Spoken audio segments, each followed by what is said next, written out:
Notre Dame Stadium, but that's deceiving. It's a chilly 36 degrees as the Irish take the field prior to their game today against the Midshipmen of Navy. Hello, everyone, and welcome to the All-State Update, coming to you from Notre Dame Stadium today. Tom Hammond and Pat Hayden. The Navy Midshipmen come in with a 6-3 record, thinking this is their chance to erase 40 years of frustration against Notre Dame. They lead the nation in yards rushing per game, Pat. They run the option, and they dare you to stop it. You know, and Craig Candido, the quarterback who triggers this offense, has been sensational this year. And, you know, they have so many different ways of hurting you with this option offense. Very difficult to defend. At least 4 ways they can hurt you. Let's take a look at some of those. First option is always that fullback, and Kyle Eccles rushed for almost 800 yards this year. Then you have the quarterback keeper. Candido scored 11 touchdowns this year, 28 in his career. And then when they pitch the ball out in the perimeter, this is where they're really dangerous. 10 yards per carry when they pitch it. And just when you figure you have it all figured out, boom, they throw the ball down the field. He has averaged 16 yards per completion in his career, which is astounding to me, Tom. So this is a very improved Navy team, but this Notre Dame team knows how good they are, and they will not be surprised today. Of course, defending the option gives coaches nightmares. What sort of approach has Notre Dame taken in limited time? Well, you know, Vontaze Duff, who's played really very well at the corner for them over the last 3 years, really has a new position today. He's going to play a lot of free safety, not just every down, but you're going to see him make a lot of tackles, running the alleys, as they talk about in the wishbone offense. And he's going to tackle the quarterback and the pitch man. That'll be his responsibility. Now, for the Irish on offense, well, Julius Jones, the last 3 years, has played particularly well against Navy, 123 yards a game. And this is a game time I think he needs to touch the ball 30 times and have one of those another big running games for himself. Notre Dame has defeated Navy 39 straight times, the longest string in current NCAA football. The Navy Midshipmen and the Irish of Notre Dame. We're back for the opening kickoff in just a moment. This has been the All-State NBC Sports Update. You're in good hands with All-State.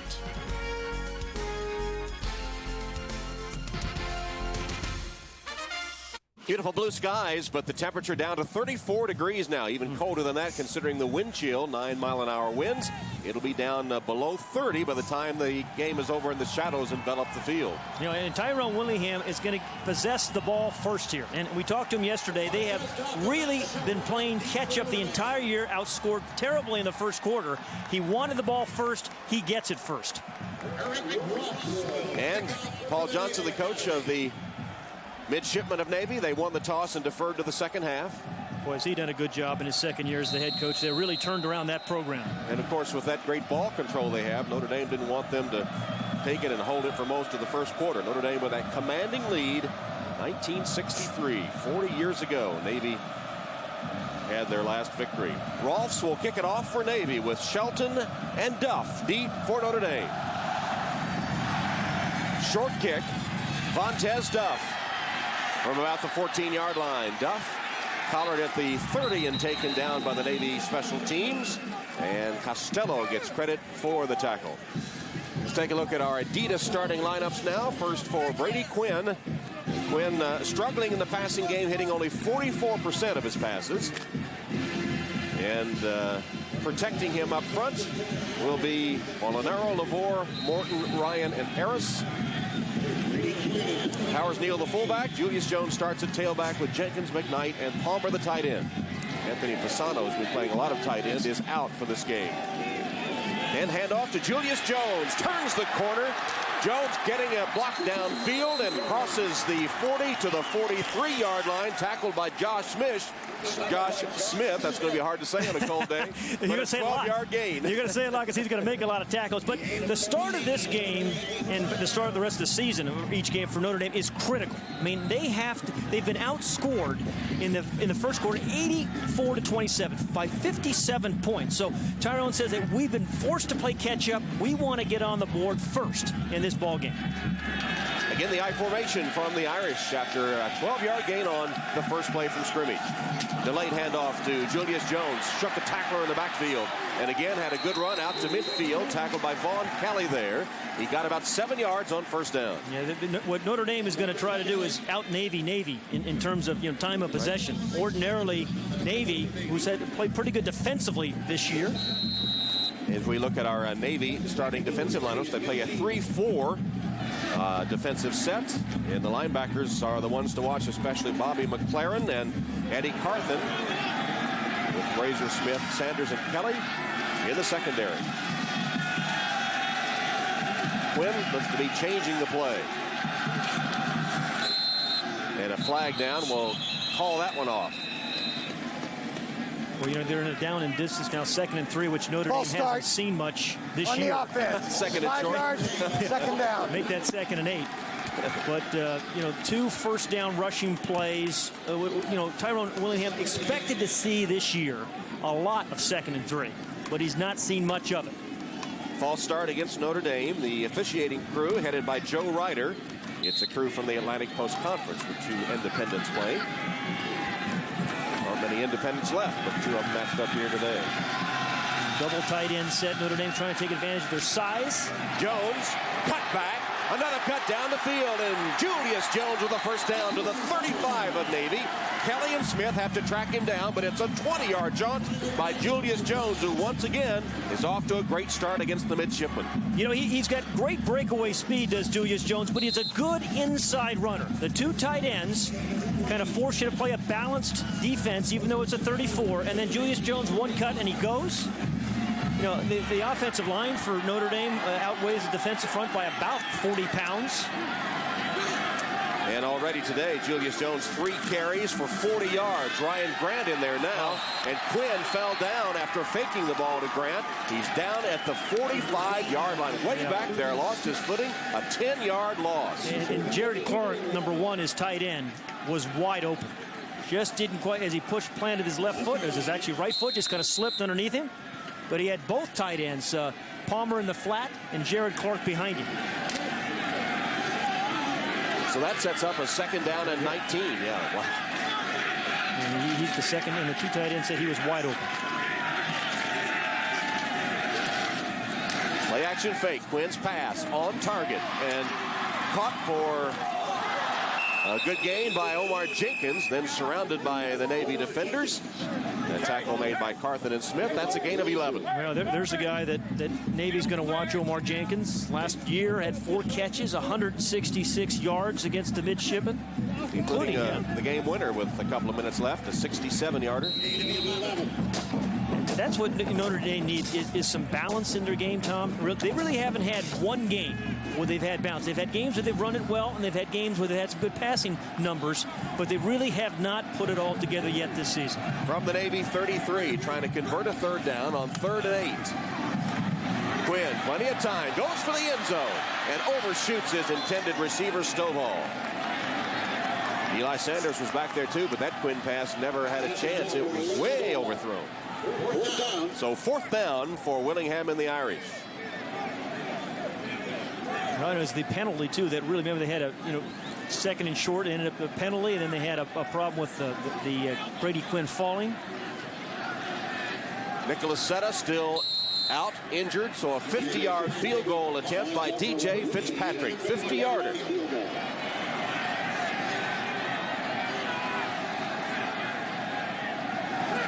High snap, Fitzpatrick gets it away. But it will be no good. So a 50-yard field goal attempt by Fitzpatrick goes awry on the first possession by the Fighting Irish. They marched down the field but came up short. Fitzpatrick got the foot into it but missed it wide right. Navy's first possession when we come back.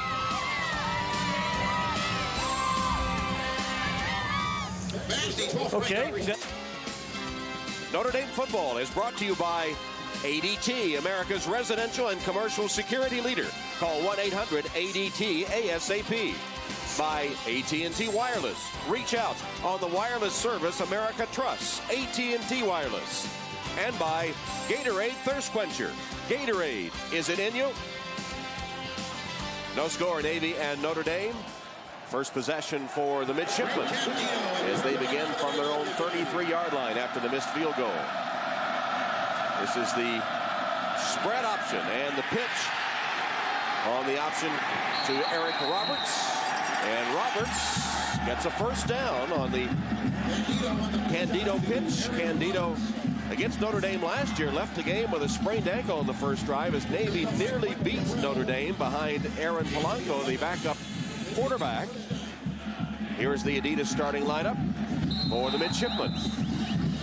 An undersized offensive line, and watch them to do a lot of cut blocking today. Roberts, Lane, Eckel, the leading rusher. He's the fullback. Lane's in motion. Here's the option to the other side. Candido keeps and gets a couple of yards. Brandon Hoyt makes the tackle for the Notre Dame defense. Our Adidas Notre Dame starting lineups with Tuck, Campbell, Hilliard, and Abby Amiri. The freshman from Maryland getting the starts.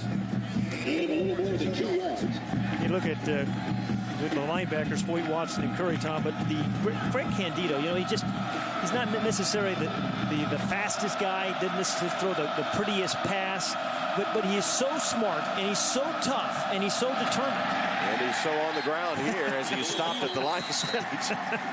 Hoyt and Tuck made the tackle. And there's Brandon Hoyt, number 39. And we saw Courtney Watson's name go by. What a season he's having. The senior from Sarasota, Florida, who's had double-figure tackles in all but one game this season. Well, he missed the first game and still has 29 more tackles than anybody on the entire defense. 80 on the year. One of those guys you just don't overcoach. He always seems to be around the ball. 3rd down and 8 for Navy. This is an uncomfortable down and distance. They're generally in 3rd and 2 and 3rd and 3. Like Candido's changing the play. Just did get it off. Nope, maybe he didn't. Flags fly as the whistle stops the play.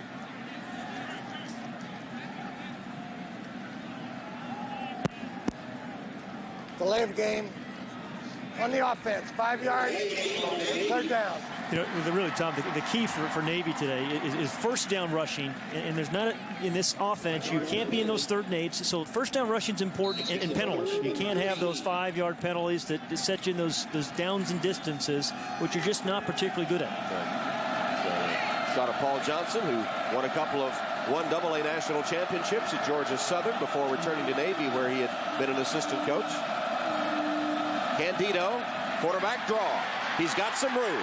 Candido slides down short of the first down, covered by Brandon Hoyt. A gain of 10, but not quite enough. And he's upset. Candido is generally not the type of guy who slides. I mean, he's really a running back playing quarterback. Generally, he's going to try to make this guy miss on 3rd and, what was it, 3rd about 14? Yep. Or sometimes run over the guy. But if they're going to go for it, they go for it more than most teams on 4th down. So just barely into Irish territory. They'll go for it on 4th and 2. Yeah, they try to draw him off. They were trying to draw him offside as they sent Lane in motion, and then Candido raises up and calls timeout. I think from this field position, you got to punt it. Yeah, you would think. Just too short a field for Notre Dame. So Candido to the sidelines after the midshipmen take their first timeout. And Craig Candido, an interesting story. He's rushed for 1,600 yards in his career, passed for 2,000. And you see where he ranks all time. And he's just sort of the all-American boy. He's like a poster boy for the U.S. Naval Academy. He had an uncle, a lieutenant colonel, Randall Sanborn, who was a Harrier pilot in the U.S. Marine Corps, who was in the first Gulf War, spent 26 days as a prisoner of war then, went back to the Gulf in the current conflict, and Candido wants to follow in his uncle's footsteps and be a pilot. In his case, I guess a Navy pilot, although you could go into the Marine Corps too. And his parents were not military oriented. His uncle was, but he's also, Pat, an outstanding baseball player. Yeah, batted, what, 370 last year? Tom, they're going for I think they should punt this ball, but this is the 23rd time this year they're going for it on 4th down. They convert about 50%, but I think she punt it. Instead, they pitch it. The pitch to Roberts. And Roberts has the first down. So Paul Johnson rolls the dice early and comes up with a 7. Darrell Campbell makes the tackle. It wasn't an option play. Unusual, kind of an old pitch. We saw him working on that in the pregame warm-ups. You know, they said the real home runs come out in that perimeter, and they're slot backs, of which Eric Roberts is one of 4 or 5 that play. They had a remarkable year. Every time they touch the ball, they average over 12 yards a carry. So first down, Navy after converting on 4th down. Here's a mix-up as Candido collides with Eckel and manages to fall forward for a yard, trying to make something out of it looked like an option, but Yeah, Eckel slipped. it looked, the field apparently is early. Brady Quinn slipped. Yep. Eckel slips, so that could be a factor today. Yeah, Kyle Eckel, the fullback right here, he slips. Nobody to... That's the 5th option. Yeah. You hit the fullback in the back with the ball, then you dive for 2-yard gain. 77-0 Oklahoma, Texas A&M. Do you have anything for those broadcasters? Any advice? Good luck. Hope the saddlebags are full. 2nd down and 9. Triple option and the pitch to Roberts. He's almost to the 35-yard line, tripped up by Justin Tuck. Kyle Eckel, number 32, is really a good all-around football player, fullback, even when he doesn't get the ball. And he's not sure at that point. He may be a ball carrier, may not. But if he doesn't get it, he's going to get downfield and cut somebody. You're going to see more Irish defenders on the ground than you generally see. And for the Notre Dame, they've got to get off the ground and make the play. Nice block by Eckel. One of Notre Dame's priorities was to shut off the fullback, Eckel. He hasn't carried yet on the option. Lane's in motion, and they pitch it to him. Couldn't get a block on the corner, and he manages to fight forward for a yard at most. Courtney Watson out there in a hurry. And, you know, I think it was Garen Bible, I think, number 26, who fought off a lead blocked by one of the slot men to make the tackle. They tried to get a block, had a blocker on him, but he was able to fight him off and make the tackle. So once again, we have a 4th down. 4th and 4 for Navy, and they are going to go for it again. 24th time of the year. They have 4 different options, types of options they can run. Last time on 4th down, they just ran a pitch. This is the option, and a pitch to Roberts, who fumbled it, got a fortuitous bounce, and is stopped short of the first down at about the 32-yard line. He might have made it had he been able to handle the pitch, because he had a little lane there. So Navy, with that ball control offense, twice go for it on 4th down, but the second time right here after the fumbled pitch, they come up short, and Notre Dame takes over in a scoreless game. Just over 7 minutes to go. First quarter, scoreless game. Let's go down to Lewis Johnson on the sideline. All right, Tom, thanks so much. Well, I talked to Ty Willingham before this game started and asked him what did he see this week that told him that the execution that he'll need against Navy today will be there. Willingham said that the team has shown in practice that they still have the desire to excel, striving for that perfect execution against this offense. And you know, it's tradition here at Notre Dame that the entire football team goes to mass before the game. And you know, they're given small charms or medallions of different saints to wear on their necklaces or their shoestrings. Now, Ty Willingham usually has a medallion on his shoestrings, but today he said there's no saint there today. He said it's Jesus himself. Tom? All right, Lewis. On All Saints Day last week, the Irish lost for the first time, overwhelmed by Florida State. Ryan Grant was able to duck away from a couple of would-be tacklers in the backfield to get 3 yards on first down at 2nd and 7. Brady Quinn chased, got away, and tucks it under run. Quinn takes a hit as he dives across the 40-yard line. It kind of looked like Craig Candido, that kind of run over a linebacker. Go in depth on the Fighting Irish at NBCSports.com. Click on the special section, Notre Dame Central, for analysis by Pat. And vote for the best running back in Notre Dame history. It's all at NBCSports.com. It'll be 3rd down coming up for the Irish. 3rd and 2 from their own 40-yard line. Ball just across the 40. Scoreless, fast-moving first quarter. Even though Navy didn't get any points, they had their typical ball control drive of 5 minutes or so. Handoff to Julius Jones, breaking free across midfield with a first down. You know, against Pittsburgh, when Julius Jones had that fantastic day where he ran for 262 yards, he broke 2 long ones just in situations like that, Tom. Remember those short yardage plays? And that was a 3rd and 1. Watch the left guard, Lavore, pull and trap here, number 73. He just kind of eats up his guy in there, and then Julius hugs that block and picks up an easy first down. But oftentimes on those short yardage defensive plays, if you get through that first wave, you have a chance for a very long run. Look at the start for Julius Jones. That one covered 9 yards. Vaughn Kelly, the tackle for Navy. First down in Navy territory for Notre Dame. Again, it's Jones. Hit in the backfield. He got free, and now he has an open field. Race to the end zone. Julius Jones, touchdown.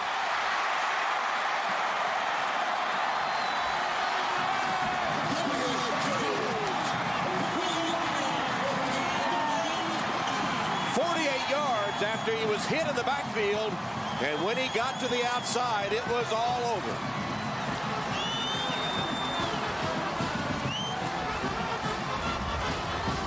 Well, Tom, usually long runs are a combination of things.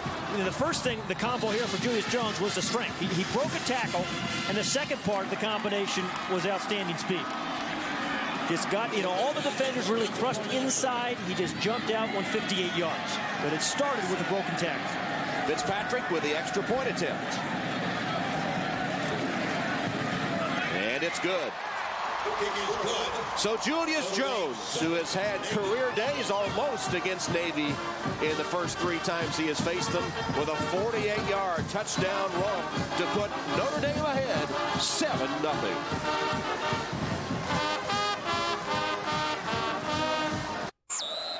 (7-0) Notre Dame after Julius Jones goes 48 yards. He's carried 5 times now for 99 yards. Pretty good start. By my reckoning, that's nearly 20 yards a carry. Hampton and McGowan are deep as Fitzpatrick sends it on its way. Short kickoff. Bounces out of bounds. Hampton watched it go across the sideline out of bounds. Well, let's take a look. First, at a missed tackle, Jeremy Chase, number 49, just does not wrap up against Julius Jones. Tough to do because he's just so strong. But watch where all the other defenders are. Watch what happens in here with these guys. They all get sucked over here, and Julius just bounces outside. Everybody feels the play coming over here. Right there, here. No one taking the backside of the play. And Julius Jones, just too dynamic of a player. 48-yard touchdown run. The Irish haven't seen enough of that, Tom, and he is certainly capable of doing it. All 5 rushing touchdowns this season by Julius. Over 19 yards, every single one of them. As a matter of fact, he scored all the Irish rushing touchdowns this year. They only had 5. He scored all 5 of them. So for only the 3rd time this season, the Irish in front in the first quarter. As the ball went out of bounds, Navy will take over at its own 35.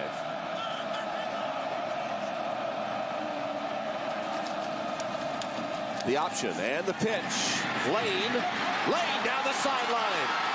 Tony Lane in a foot race for the end zone. Touchdown. 65 yards for Tony Lane, the senior from Brands, Georgia. I thought we were going to see ball control today. Well, really an unbelievably dynamic play that time for Navy. I mean, Notre Dame seems so focused on taking away the fullback, which they've done. But in football, the real big plays come on the perimeter, come on the outside. We talked about these slot backs this year for Navy. They've been unbelievable. 22 yards per catch and 10 yards per carry once they pitch that ball. 4th touchdown of the season for Tony Lane. His previous longest run had been 38 yards. Eric Rolfs for the extra point attempt. He's hit 20 of 21 this season. Bandito will hold.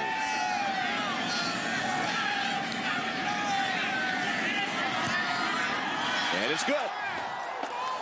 We talked yesterday to Greg Manis, the defensive line coach of Notre Dame. He said, this is the worst week of my life trying to defend this option. They're just so, he takes away the pitch. You got the fullback, you got the pitch, but a good downfield block, I think it was by Amir Jenkins, number 17, the wide receiver. You get a good block with a wide receiver that allows Tony Lane to go 65 yards to tie this game in the first quarter.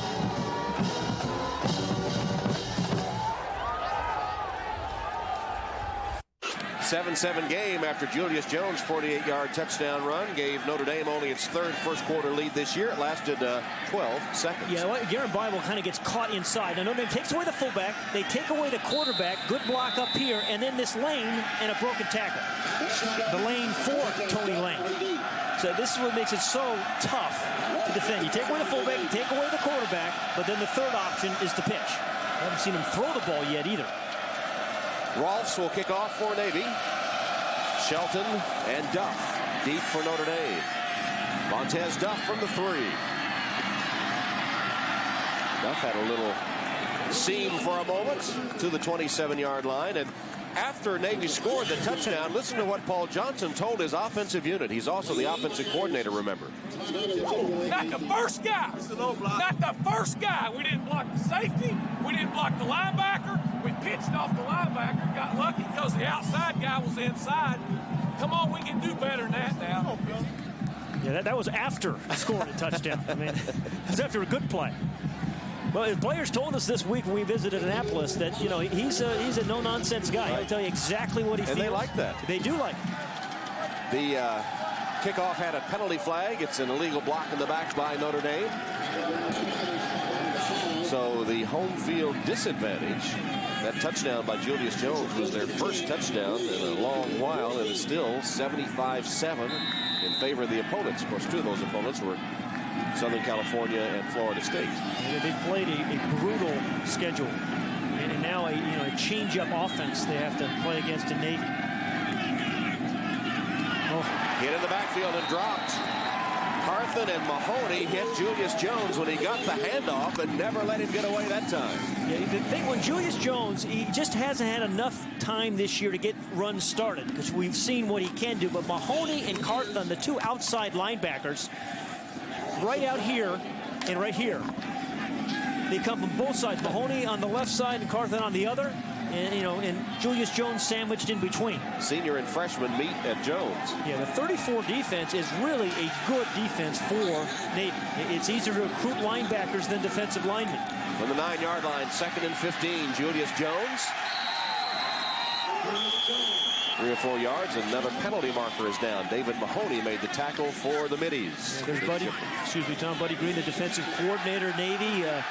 In North Carolina State, where he played and coached for a long, long time. Really been a big turnaround defensively as well as offensively. Giving up only 151 yards passing. And they're signaling to refuse this penalty against Notre Dame. Holding on the offense. Penalty is declined. 3rd down. Sounds like Joe Ryder, our referee, is one of those Hall's Fruit Breezers.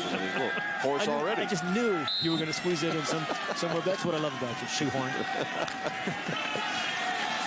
Talk about this 34 defense again. Just it's hard to get those big old defensive linemen anywhere, but you can recruit high school quarterbacks and safeties and make them linebackers, and that's what Navy's done. From the shotgun, Brady Quinn with plenty of time goes downfield for Stovall. And off his hands and helmet, it appeared. He had beaten Vaughn Kelly, could not hang on. I know it's frustrating for Notre Dame fans because so many wide receivers have come in here to this place this year and jumped up among defenders and come down with the ball. That one just got away from Maurice Stovall. Has the height advantage at 6'5". At this point, it's just basketball. Just couldn't get his body turned around. It was off his hands and helmet. So, on 4th down, it will be a Fitzpatrick punt. And Notre Dame has struggled in the net punting this year. Tomlinson deep as Fitzpatrick punts from his own end zone. That's a good one. It is. Tomlinson backpedaling and calling for a fair catch and making a tough fair catch as it turned out at about the 35-yard line, a 49-yard punt. And Navy, though, will take over. 3:34 to go, first quarter.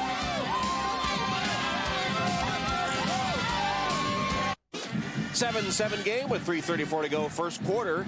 Navy with its 3rd possession of this first half. They possess the ball so much, Tom. Ordinarily in college football, you get 13, maybe 14 possessions. But when you play against them, you get 2 or 3 fewer. And looked like a false start. Somebody moved up front for the midshipmen. The mids with this kind of offense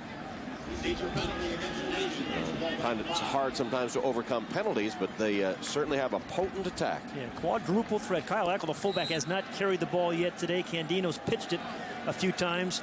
And Lane and Roberts have had a very good start to this game. There's a lot of weapons to worry about. Now, they line up, 2 wideouts. Looks like a passing formation, but they just prefer to run the ball. And they run it pretty doggone well. Better than anybody in the country. Option, pitch to Roberts. And Roberts gets back to the 35-yard line where Brandon Hoyt makes another tackle. Hoyt off to a good start today. The would-be poet from New Jersey. That's right. He actually tackles in iambic pentameter. But he's an interesting guy. A Jehovah's Witness here on an Irish Catholic campus. And during Mass, we heard Louis Johnson talk about that a little bit earlier. He actually goes into the confessional and kind of meditates while the Catholic Mass is going on. Born in Trinidad and recently performed here on the campus a poem he had written about his grandfather, whom he had never met. But his mother told him he was just like her father. On the option to pitch to Roberts, surrounded and tackled. Loss on the play as Notre Dame defended that one very well. Yeah, Justin Tuck and Quentin Burrell in particular defended that one well. They've taken the fullback away. Still, Eckel has not carried the ball. They've done a pretty good job in Candido. This time, they got the pitch man. Fullback's gone. They may have pitched that a little bit early, Candido. Did you see Beckstrom? Is that Beckstrom? Burrell. And certainly Justin Tuck. It was Beckstrom, number 9, that turned it back in. This is no man's land, of course, for Navy. In a passing situation, it'll be Candido on a quarterback draw, and Notre Dame was ready for it. To the 35-yard line, about 12 yards still short of the first down, and Brandon Hoyt makes the play once again. And that's a quick drive by Navy standards. Now, I expected them really to possess the ball through the end of the first quarter. Instead, we just come under 2 minutes. And on 4th down, John Skaggs will punt. Skaggs, the career leading punter. Montez Duff is deep. Montez Duff hasn't had the kind of year returning that he had a year ago. Look at Skaggs send Montez back to the 10-yard line. There's a penalty marker down. There's another penalty marker down. A third one. Well, there's 7 referees, so you're how many short? Let's see. I see 1, 2, 3, 4. We're 3 flags short of a full house. 50-yard punt, 9 yards on the return, but all kinds of adjustments coming up with penalty flags all over the lot. I see the referees with the gloves. I forgot mine today. I see you brought yours. Yes, well, some of us are more equipped for cold weather than others. I don't know how much cold weather you get there in Southern California, but in Kentucky it gets a little chilly occasionally. Got down to 70 this week. I think your nice cashmere top coat, though, it might be more warm. Offsides on the defense at the snap. Blocking the back on the return team. I think your coat might be warmer if you turned it so the cashmere was inside and the satin outside. Maybe. Let's try that second half.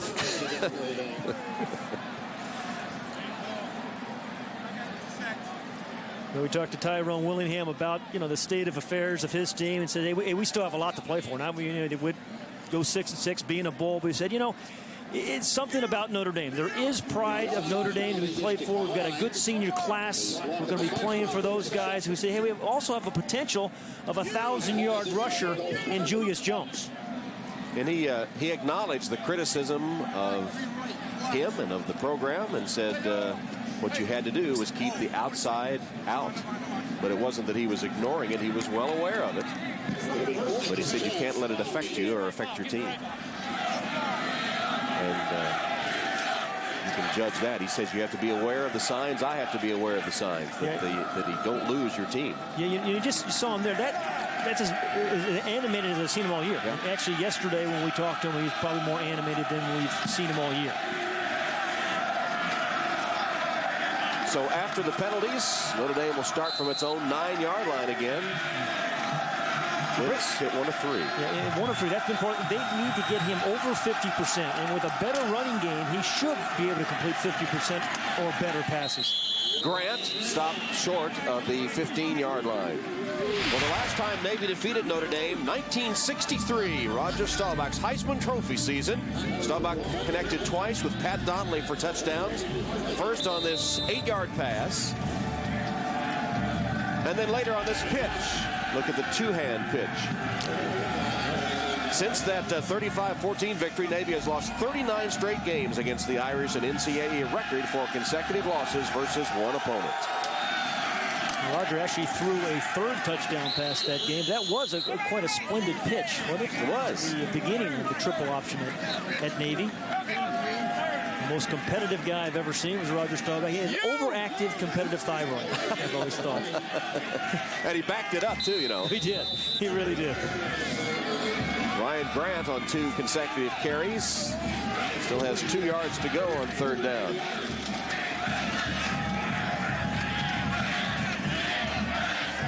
Just a bit of a wind here today with the wind chill down below 30 degrees. And already said 45-pound advantage for Notre Dame's offensive line. Just give Julius Jones a chance. There he is. He got his chance, and he couldn't take it. Thrown back by the center of that Navy defense. Jeremy Chase, number 49, who was the first guy to hit him, and then Josh Smith, number 33, that finished it up. Chase is an interesting guy. We saw him miss a tackle early on Julius Jones' run, but he plays some linebacker, and then he'll play some defensive end for the midshipman. And he's a true freshman, Fort Myers, Florida. Big stop on 3rd down by the Navy defense. We're in a 7-7 game at the end of the first quarter. And we'll return to Notre Dame after these messages from your local NBC station.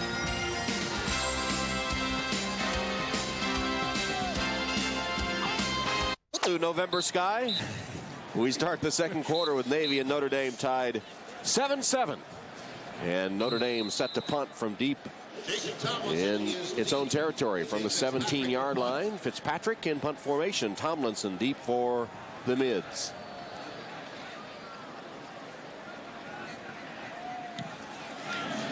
Low kick and a short one by Fitzpatrick. Tomlinson takes it on the run, running up, and then driven back with a hard tackle at the 40-yard line. 8-yard return after a 33-yard punt. And we mentioned earlier the last time Navy defeated Notre Dame, Roger Staubach, 1963. And Roger from his home in Dallas joins us now. Roger, welcome.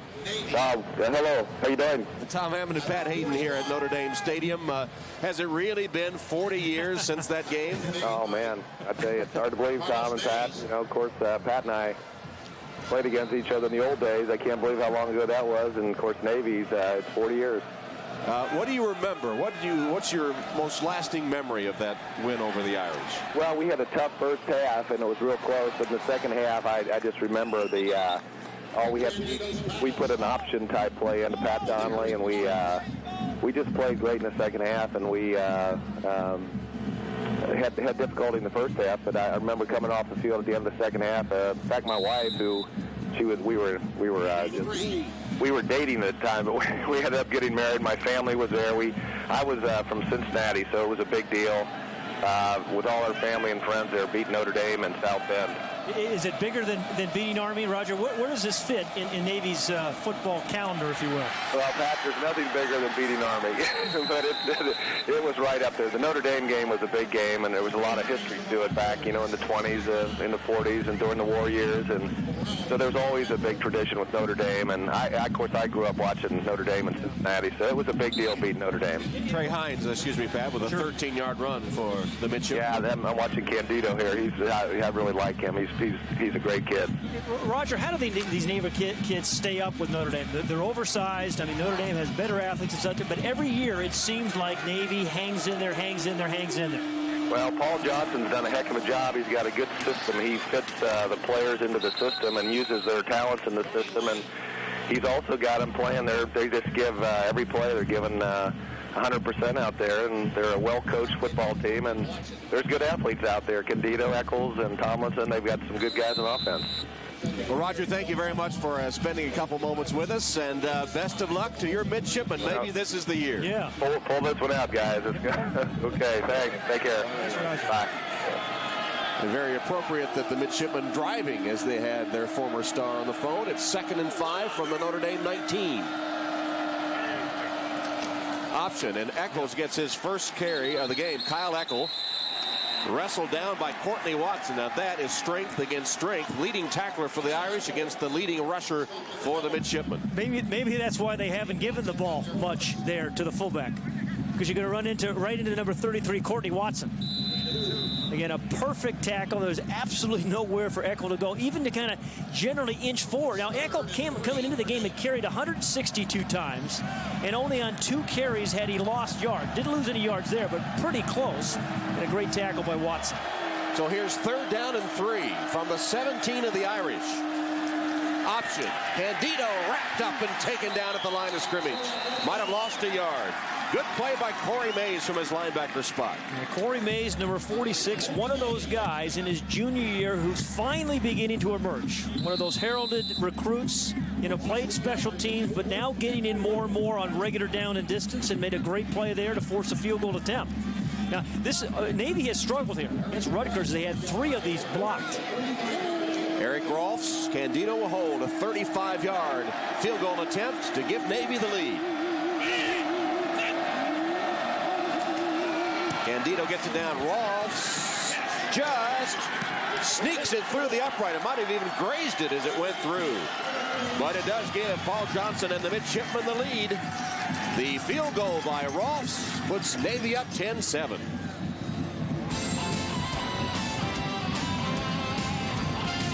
Here's Eric Rolfs with his 6th field goal of the season, just slipping it past the upright.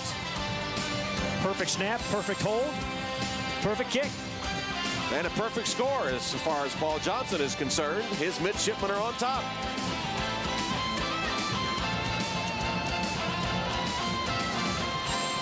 Leading Notre Dame 10-7 with 11:45 to go till halftime, and Navy set to kick it off to the Irish. That's not the real GOAT. I know, Pat, you thought really? It was... Thanks for that piece of information. Rolfs will kick it off to Duff and Shelton. Taken by Shelton this time at the 15-yard line. Matt Shelton trying to get to the sideline. Hopped over one man and has a good return. Twisted out of bounds around the 40-yard line. Kicker Rolfs took him out of bounds. Notre Dame football is brought to you by Charles Schwab. There's never been a better time for Charles Schwab. By Lexus and the new LS, the ultimate expression of their passionate pursuit. And by Allstate. You're in good hands with Allstate. So the Irish from their own 38-yard line. Their average start has been at the 25, so this is good field position for them. Navy has had a beneficial start. They have averaged starting at their own 41.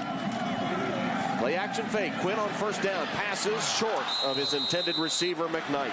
Yeah, those are the first down plays you just have to make. A wide open Raymond McKnight. Simple out pattern. Brady Quinn has kind of struggled with the consistency in the passing game. Now, he hasn't gotten a lot of help. He's had to throw too much in a lot of games. 59 passes against Purdue and 52, I think it was last week against Florida State. But what Notre Dame really needs is a game, and a season, if you will, out of Quinn, where he can throw the ball 20, 25 times a game only, but complete 55% of it. Julius Jones cut back. That'll put him over 100 yards in this first half, and that'll make it his 2nd highest total of the season. His 262 against Pittsburgh, the high water mark. Josh Smith, the tackle for the midshipman. Jones also has moved into 5th place on the all-time Notre Dame rushing list, passing Phil Carter, who gained 2,400 yards in 1979 to 82, and Jones closing in on 2,500. 11 minutes to go till halftime, and look at the difference, the size differential in favor of the Irish. That's what makes you think they want to pound it with Julius Jones. They pitch it to Jones again, and he got a good hole and then slipped, but made it across that yellow line for the first down. 3rd player we've seen slip, right? Yeah, tried to cut back and lost his footing. Carvin covered him there. Yeah, good lead, good block here by the tight end, and then a good lead block by Josh Schmidt, number 12, the walk-in fullback right down here. Got some Raymond McKnight. And, I'm surprised we're not seeing more collisions between the fullbacks, Rashawn Powers-Neal and Josh Schmidt of Notre Dame, and linebackers from Navy. But instead, Notre Dame has run a lot more 2 tight end than a fullback sets. Julius Jones, 10 carries, 109 yards now. Fake it to him this time. Quinn had Palmer as tight end. It was just broken up at the last minute by Mahoney. Tomorrow night at 9/8 Central, it's the NBC original movie, Saving Jessica Lynch. Don't miss the untold story behind the rescue that carried the hopes of the nation, Saving Jessica Lynch. Tomorrow night at 9/8 Central, here on NBC. Speaking of that, sure enjoyed our trip to Annapolis this past week. Thursday we were there. Ate lunch with the Brigade of Midshipmen. Draw play. Jones. They latched onto him pretty well. And a shot of the midshipmen in the stands that made the trip to South Bend. At my table, the squad leader was Courtney Davidson, Pat, who was an academic All-American women's basketball player at Annapolis. And listen to this. How about ambition and accomplishment? She's going to graduate this spring. She's hoping to go to the University of Maryland to get her master's degree in a semester and a half. And then she wants to be a Marine helicopter pilot. Academic All-America basketball player. Yeah, it was incredible. Brady Quinn on target. And McKnight nearly slipped away. Not quite, but he does have a first down for the Irish, a gain of 15. You know, Tom, I had lunch with a pretty impressive guy myself, Billy Hurley from Virginia, who really interesting guy. Actually on the golf team, one of the top 10 amateur golfers in America. And he will one day hope to be a Navy pilot. But, you know, 4,000 midshipmen. We had lunch with. Never seen so much food both served and consumed as quickly as we did. How many stars did you give the cuisine? And the, 1 to 5, you mean? Yes. Well, at least, yeah, I'd give it 2.5. 3, maybe. Yeah. Nice. Here's a reverse. This is Carlisle Holiday, the former quarterback. Holiday can't get a block, but still shakes a tackler, tiptoes his way down the sideline to the 17-yard line. Gain of 16. Tom, nice play, but if he had a chance to throw that, I don't know if that was a run-pass option, but Raymond McKnight, number 5, was open by 30 yards. It looked like he was expecting to run it, but down here, here's the reverse. But McKnight, number 5, watch him now. Nobody covers him. Nobody covers him. Now, he didn't look like he was even thinking about it. I think it must have been a run all the way because they did have blockers downfield, do you think? Yeah. In any event, it's a first down. It advances the ball to the Navy 17-yard line. From the eye, handoff to Ryan Grant.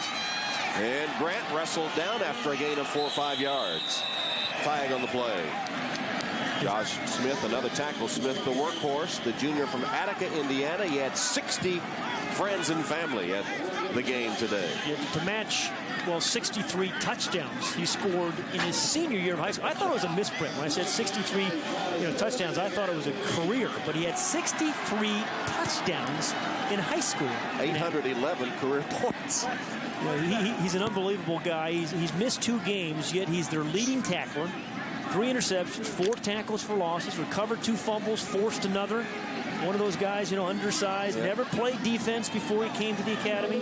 He was Indiana Player of the Year at Attica when they were the state runner-up, and he gained 230 yards rushing in the state championship game. Well, with numbers like that, he should be player of several states. And then they won the state championship in basketball, and he averaged 24 points a game.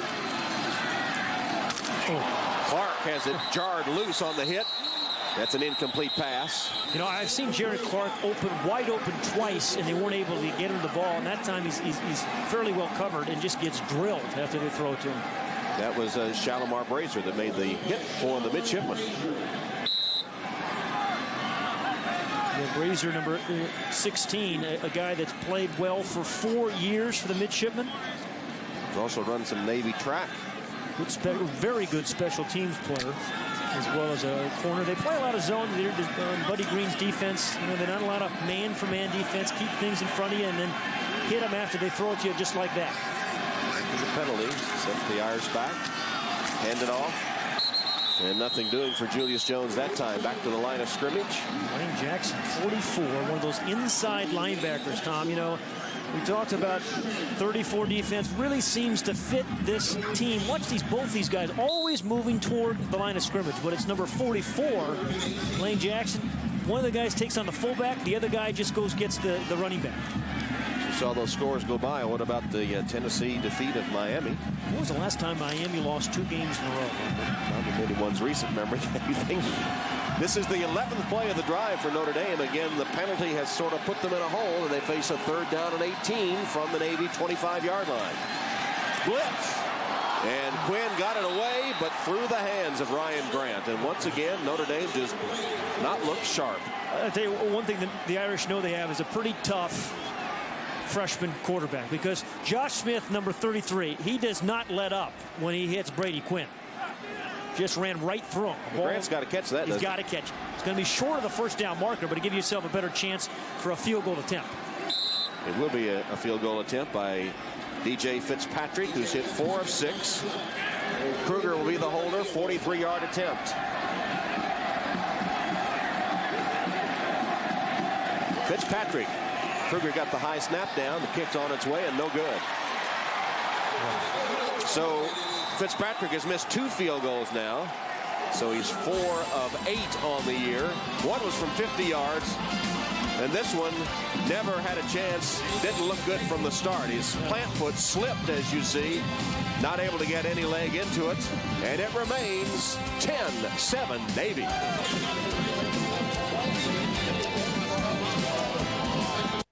Lewis Johnson back at Notre Dame Stadium as NBC football continues. You know, Paul Johnson, the head coach of Navy, has mentioned all throughout the week the difference in the physical stature and the talent level between Navy and Notre Dame. The Irish are able to snag the biggest and hottest talent across the country. Here's an example. Last year's U.S. Army All-American Bowl featuring some of the best stars from all over America. You just saw Victor Abiamiri now starting as a defensive end here, a freshman for Notre Dame. Ambrose Wooden made the impact on defense, now a wide receiver. There's Travis Thomas, the running back. Brady Quinn, the quarterback, who is a big star now, showing his skills here. And you can see more future college stars when the U.S. Army All-American Bowl airs January 3rd right here on NBC, John. All right, Lewis, trying to make Navy mad, all that Army talk there. Here's the option in the fullback Eckel. That was over.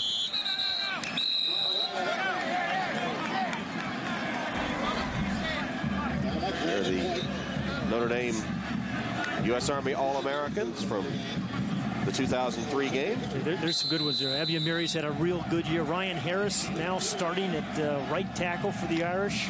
And some that we haven't seen in action yet, but are highly touted. John Sullivan is going to be interesting. He's State Player of the Year in Connecticut a year ago. Should play some center for the Irish next year. Option, Candido nowhere to go. Cedric Hilliard was the first man to get him. He put those big size 18 shoes right in Candido's way. Yeah, we talked to Little Big Said yesterday, number 50 for the Irish, and he said, you know, my assignment is to tackle the fullback. He says, well, actually, if I get single teamed, I tackle the fullback whether he has the ball or not. If they double team me, I just kind of suck up those blocks and get my size 18 in the ways of those blocks and let the linebacker make the tackle. So he's got a little game within the game going with Kyle Eckel. Cedric, a pretty jovial big fellow. It's fun to talk to him. Has a high ankle sprain that's bothered him virtually all season. Candido rolls and delivers a pass, and it's caught by Roberts. Yeah, Eric Roberts, one of their slot backs. You know, you see him on the pitch. It's his 15th catch of the year. But Tom, you know, he's caught 4 touchdowns. Now this isn't a 24-yard catch, but that's what he's averaging. It always amazes me about these option quarterbacks who get beaten up so badly. Their hands get hit with helmets, Tom, and they can still throw the ball with some touch and finesse, as Craig Candido did there. Preston Jackson made a swipe at it, but couldn't quite get there in time, and it's a first down for Navy. Candido's hit 2 of 2 for 15 yards through the air. On the triple option, Eckel gets the carry, and the fullback turns out about 4 or 5 yards, Pat. Excuse me, I'm sorry. I didn't, at the top of the show, we said we're going to see Vontez Duff a lot at free safety. Thus far, he's played his much more familiar corner position. Not really playing that free safety position. You know, the coaching staff said to us, you know, he's our best athlete, best tackler, and the free safety in the option, against the option, has to make a lot of tackles, but playing corner. Eckel fumbled the ball. Ball's loose.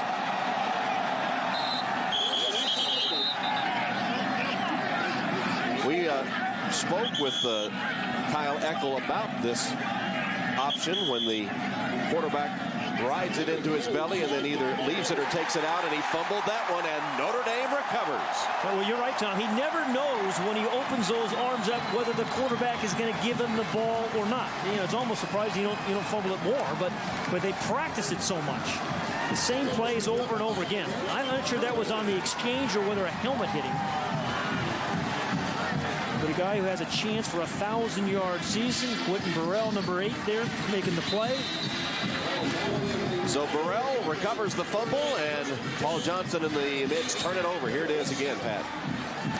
See, yeah, he didn't know he was going to get the ball. It wasn't on the exchange. It was just stripped. I think it was by Cedric Hilliard who made the strip. So the Irish, after the turnover, take over at the 47 of Navy. Play action fake. Quinn in the pocket. Pass batted down, incomplete. Well, this is one of the first games I've seen Notre Dame receivers really open. And that time, Brady had number 80, Omar Jenkins, on a little crossing route, wide open in the middle. A little tough when the Navy's put it on the ground, and the option is a high-risk offense. But they have much more success, as you might imagine, when they are turnover free. Well, they have a small error small margin of error when they play against a team like Notre Dame. Even Notre Dame at 2-6 has better athletes. They just have to play a near perfect game. Coming to the 6-minute mark, first half at Notre Dame Stadium. Here's Julius Jones looking for a block in the corner. Can't quite turn the corner. Taken down short of the 40-yard line. Tackle there by Carthen. Carthen does a real good job. Otherwise, I think Julius Jones picks up another 10, 15 yards, fights off the block. I think it was maybe Omar Jenkins, but Eddie Carthen in this 34 defense has thrived. His first 3 years at the academy, never intercepted a pass, has 4 of them this year already. Also the leader on the team in sacks with 3. They play him all over. Sometimes he plays defensive end, sometimes they play linebacker. Jones able to get 6 yards out of it, making it 3rd down and 4. Again, it's Julius Jones, sort of high-stepping his way toward the line of scrimmage and trying to power across that yellow line, and looks like he's just short. He'll be short of the first down. Now Ty Willingham, does he go for it here? Yeah, I think he's already made the decision to go for it. And again, I think with the size advantage, you have to. And, they've already missed 2 field goals. It's kind of that weird area where you punt it or kick it. This is a good opportunity to try to pick up the first. In fact, Fitzpatrick now has missed 3 straight field goals, going back to previous games after making 4 of his first 6. Nick said I was having a great year for the Irish before he got hurt. So on 4th down, 4th and 1, Notre Dame will go for it. And a timeout taken by the Irish. With time running out, took a little too long in the discussion to get the play in. And they're forced to spend a timeout, trailing Navy by 3. Navy leads Notre Dame 10-7. Notre Dame with a 4th and 1 at the Navy 38. Quinn hands it off to Julius Jones, and he didn't make it. Navy holds again with Lane Jackson, the linebacker, leading the charge for the midshipmen. The charge is the good word. It's so surprising they can't pick up that first down with the size advantage, but a great play by Jackson. I think Josh Smith, too, number 33, was involved as well. Great linebacker play thus far. Watch up in here, too. That's Smith, I think, kind of fighting off the fullback, but forces him to go inside, and then Lane Jackson just kind of... He made a play, didn't he? Yeah. Wow. He's just down on the ground. He's 44. He's down on the ground momentarily, but he, as you would expect from these Navy guys, just does not quit. That is one determined play by Lane Jackson. Navy takes over on downs. After the fake option, Candido's going for 6, throws into coverage, and it's incomplete. Intended for Wesley, and he was triple covered by Notre Dame. They weren't fooled by that one. And ordinarily in the passing game, they fool you, and you have guys wide open by 20 or 30 yards, but the play-action fake did not fool the Irish defense. And you see the scores: Oklahoma 77-0 over Texas A&M. They had lost to the Aggies last year. They took it personally, obviously. My guess is they beat the spread, but I'm not sure. 10-6, Tennessee over Miami. As the Volunteers come up with a big win, further scrambling the BCS Bowls, and the one-loss teams appreciate it. Courtney Watson makes the play that time. Watson stopping Candido for a loss. Spunk Watson has had a very good first half. I mean, they gave up the one very long run to Tony Lane at 65 yards, but number 33 right in the middle of your screen is just making a lot of tackles inside. One of those guys, like a running back he used to be, kind of runs through and fights through traffic to make plays. Sets up a 3rd down and 13. Again, this is the situation Navy does not want to find itself in. I think Paul Johnson would have loved to possess this ball through to halftime. Candido rolling.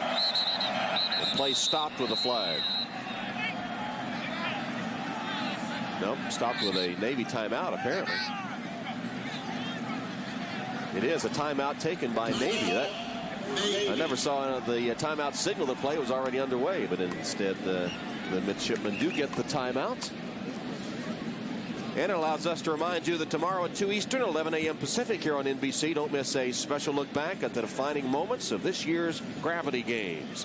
That's the Gravity Games tomorrow at 2 Eastern, 11 a.m. Pacific here on NBC. You know, Tom, we spent some time with Paul Johnson this week, Thursday, as we said, in Annapolis. Just really turned around a program that was 1 in 20 the prior 2 years. See what he's done, 6-3 this season. Leads the nation in rushing with 310 yards and playing a lot of young guys. The youngest in Navy history, 11 freshmen playing. And he said an interesting thing to us when he was talking to us down in Annapolis, Pat, that I hadn't really thought of. We think of these Navy as very motivated, very good academically, good discipline-wise, good determined football players. And he said, but when you get right down to it, they're just college kids. Yeah, college kids who want to win. And and we talked to a couple of them that just seemed good college kids. We said, well, you know, what do you do in your spare time? We were expecting, you know, study calculus or something. Said, oh, I like video games. Video games. We hear that a lot, don't we? Yeah. Third down and 13. And Candido has to be careful if they choose to throw it. With the lead away from home. In the pocket, sacked by Tuck, ball's loose. And Navy got it back. Echo finally recovered it, but did you see Nick Wilson, number 79, slip trying to get it? It was like one of Dante's 9 stages of hell as he was trying to work his way back to that ball. He just couldn't get there. Justin Tuck, the sack specialist, was all over Candido. Yeah, that'd be what, the 8th of the year. Good inside move, the tomahawk try. Now what's 79? He got it. I don't have it. And then a hustling Kyle Eckel makes a recovery. Here's Skaggs with a punt. Duff slipped. Takes a bit of a Notre Dame bounce and then a lateral bounce and is down after a 33-yard boot by Skaggs. Navy clinging to the lead. Just under 3 minutes to go in the first half. Oh, I got it. You take it. 10-7 Mids. Jimmy, thank you very much. 10-7 here. Notre Dame takes over with its best field position to start a drive all day long at their own 42-yard line. And they've been sputtering since Julius Jones ran 48 yards for a touchdown. They only average a couple of yards per play. There's a pass on first down to Rayma McKnight, and Rayma takes it for a first down in front of Frazier as Quinn was on target there for 16 yards. Remember that same pass in the first quarter where he underthrew wide open at McKnight? That was a perfect throw by Brady Quinn. Got back, got his feet set, delivered the ball on time. McKnight ran a deep square out for a really easy pitch and catch and a first. Spot the ball at the Navy 42. Big old cushions for these wide receivers to run. Quinn with a handoff to Ryan Grant. Grant might have lost a yard. If Notre Dame wanted, they could run quick outs, these 5 or 6 yard quick outs and let the receiver catch it and run, because they're getting 12-yard cushions by the defensive backs of Navy. Well, we assumed the Notre Dame game plan would be to pound it out with their bigger offensive line, but you might have to adjust that thinking, huh? Every time we see Navy against Notre Dame, it seems like it's the same kind of mismatch on paper, and it never is when you get between the lines. It's just incredible to me, the determination of these Navy players. On 2nd and 12. Quinn spins away. Now he's going to run with it. Got a block from Grant. And crosses the 35 to the 34, where he's tackled by David Mahoney. Yeah, that's a good run by Brady Quinn. One of the smart things he did, he really secured the ball. You see so many times quarterbacks out of their element when they start to scramble, get hit and fumble, but he had both arms around that football. Sets up a 3rd and 2 for Willingham and the Irish. Under 2 minutes to go now in this first half. Navy clinging to a 3-point advantage. Buddy Green trying to get his defense to rally, which they did on a 4th and 1 earlier in the game. Grant cuts back. Close to the first down. We'll see where they spot it. Tackle by Jeremy Chase of Navy. Looks like Buddy Green said 4th down. And they'll take a close look at it. Timeout for a measurement. And they'll bring the chains out as we have 1:20 to go in this first half. Navy leading Notre Dame 10-7. A lot of speculation about this game and where the Irish would be should they lose to Navy. You see it's about a foot short. There's a lot of Naval Academy graduates still complaining about a mark here. Was it 1999? Yeah. We got a bad spot. Yeah, they sure did. And they're going to go for it again on 4th? They are. Again, this is, you know, if you have some pride in your offensive line, this is where you stay low, you just drive into the defensive lineman, you've got them outsized, and you give the ball to your tailback over the top if you have to for the first. Quarterback sneak by Quinn. Crossing the yellow line, 1st down Irish. Good quick count on the quarterback sneak. Clock stops to reset the chains, and then it'll be restarted. It shows 1:08. That was interesting talking to Brady Quinn last week. He was all excited about meeting Joe Montana. And he said, yeah, I can really remember Joe Montana when he played for Kansas City. Couldn't even remember his San Francisco 49er days. So young. 1st down for the Irish. Play action fake. Quinn's in the pocket. Now chased from it. And he's got some room down the sideline. Quinn rambling out of bounds at about the 20-yard line. Now marking at the 19. Jeremy Chase chased him out after a gain of 12. A good name for Jeremy. But, you know, Brady Quinn is actually running the ball better than we've seen him all year long. Securing it and doing the smart thing there, getting out of bounds. So 2 good runs by Brady Quinn this drive. 43 seconds left. There's a look at his rushing prowess today. There's no doubt that Brady Quinn can develop into a really good quarterback at Notre Dame. But they've got to help him in other ways in the receiving game and in the running game. And if he has a balanced offense, he could be a very good player. He's in the shotgun here on 1st down from the 19. Plenty of time. Finds the open man. And it's Clark. Jared Clark out of bounds. If Ryan Grant doesn't block his guy, Brady Quinn doesn't have a chance. I mean, there's 11 guys in a football team. You don't watch the passers, you watch the catchers. But Ryan Grant, number 4 there, picks up the blitz. It allows Brady Quinn to step up, throw to a wide open Jared Clark. Jared Clark has actually been open a lot today. Steps out of bounds with 37 seconds on the clock. 2nd down and 5 from the 14-yard line of the midshipman. Again, in the gun. Blitz. Quinn got it back to Clark. He's to the 4-yard line. It'll be 1st and goal for the Irish. Jackson the tackle. And the Irish going to use one of their 2 remaining timeouts. Jared Clark has clearly made the transition to tight end, don't you think, Tom? Yeah, he told us yesterday he felt comfortable as tight end now. The former quarterback, now a tight end, and made a key reception there. 1st and goal Irish when we return to Notre Dame Stadium.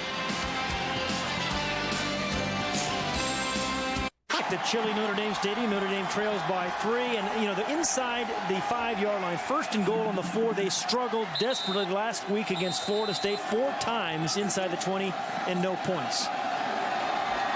Grant is the lone setback. 1st and goal. Quinn. Flag down. It'll be against Navy as Jenkins and Brazier were locked up, and Brazier will be called for the pass interference or a hold, one of the 2.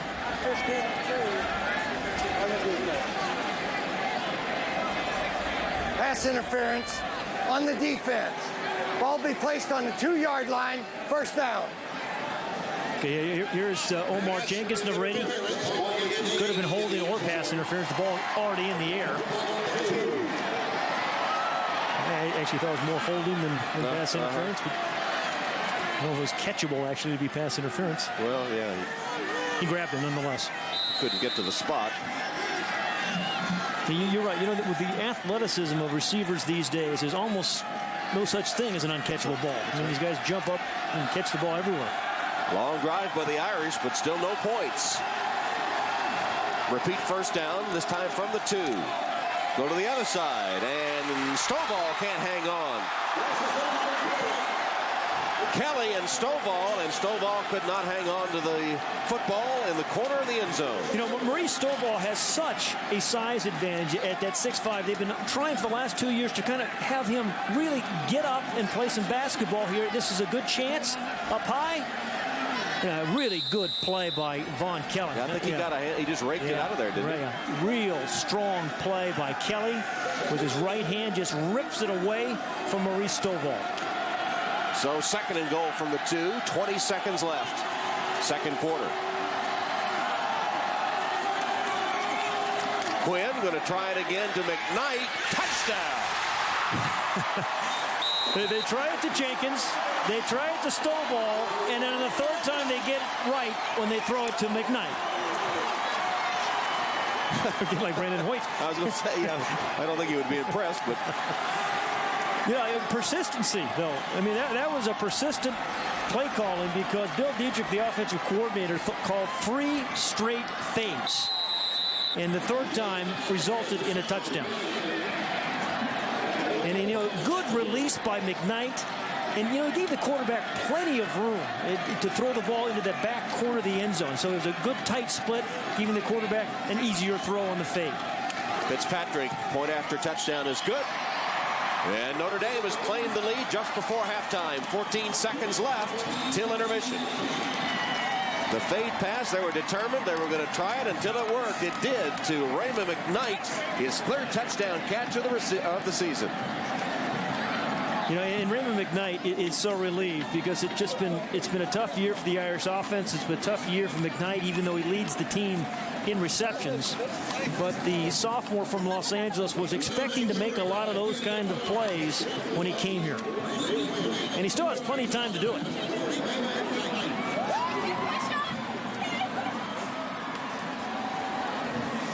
So 14 seconds left, and hurry-up offense is not a Navy specialty either. No. You know, maybe Notre Dame should just squib it, run this thing out.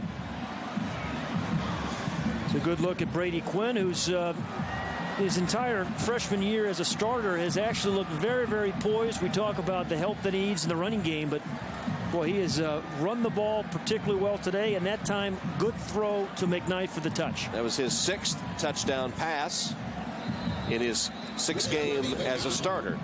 Brady Quinn, Candido, his opposite number for Navy. What an impressive guy Craig Candido is. There's the scoring drive for the Irish. Prior to that drive, Brady Quinn had hit only 2 of 8 for 26 yards. But on that drive, 4 of 6, 33 yards, and a touchdown. And a couple of good scrambles. Yeah. Fitzpatrick to kick off with McGowan and Hampton deep. When they do kick it deep, McGowan twisted down at the 17-yard line. Good coverage by Notre Dame. The special teams down in a hurry, and Carlos Campbell, who scored a touchdown on a fumble recovery earlier this season against Boston College, makes the play. Great Candido, as you say, doesn't throw the ball much. Pretty accurately here, though, today. Remember his game against Army last year was incredible. 6 rushing touchdowns, threw for touchdowns. He will always be a part of Navy football lore. He's going to take a knee here to bring the half to a close. But Navy has come into Notre Dame Stadium trying to break that 39-game losing streak, and they've given the Irish a battle, though Notre Dame will go to the locker room in front. Let's go to Lewis. All right, thanks so much, Coach. I imagine you're not happy about giving up that last touchdown, but evaluate your team's execution in the first half. Well, we haven't executed as well as we need to, especially offensively. They've got a short side there, but we can't seem to get anything going. We'll go in, make a few adjustments, and come out. We're still in the game. We haven't played as well as we can play, so it's good that we're still in the game. All right, Coach, thank you. Tom? All right, Lewis, so Notre Dame leads at halftime for just the 2nd time this season. They led at Pitt and went on to win the game. At halftime, Notre Dame 14, Navy 10. Stay tuned for the Lexus Halftime Show with Jimmy Roberts right after these messages and a word from your local NBC station. Leading Navy 14-10. The big tuba unmanned at the moment, but the band just finished their halftime show and getting ready for the second half. And we thought it might be a war of attrition, ball control. Instead, we saw some big plays in the first half. Yeah, a couple of big plays. One for either team. Notre Dame kind of started off with Julius Jones, and I think it was their second drive, 48 yards after he breaks a tackle. And then the thing about Julius Jones, it only takes him, 2 steps or 2 strides to get the full speed.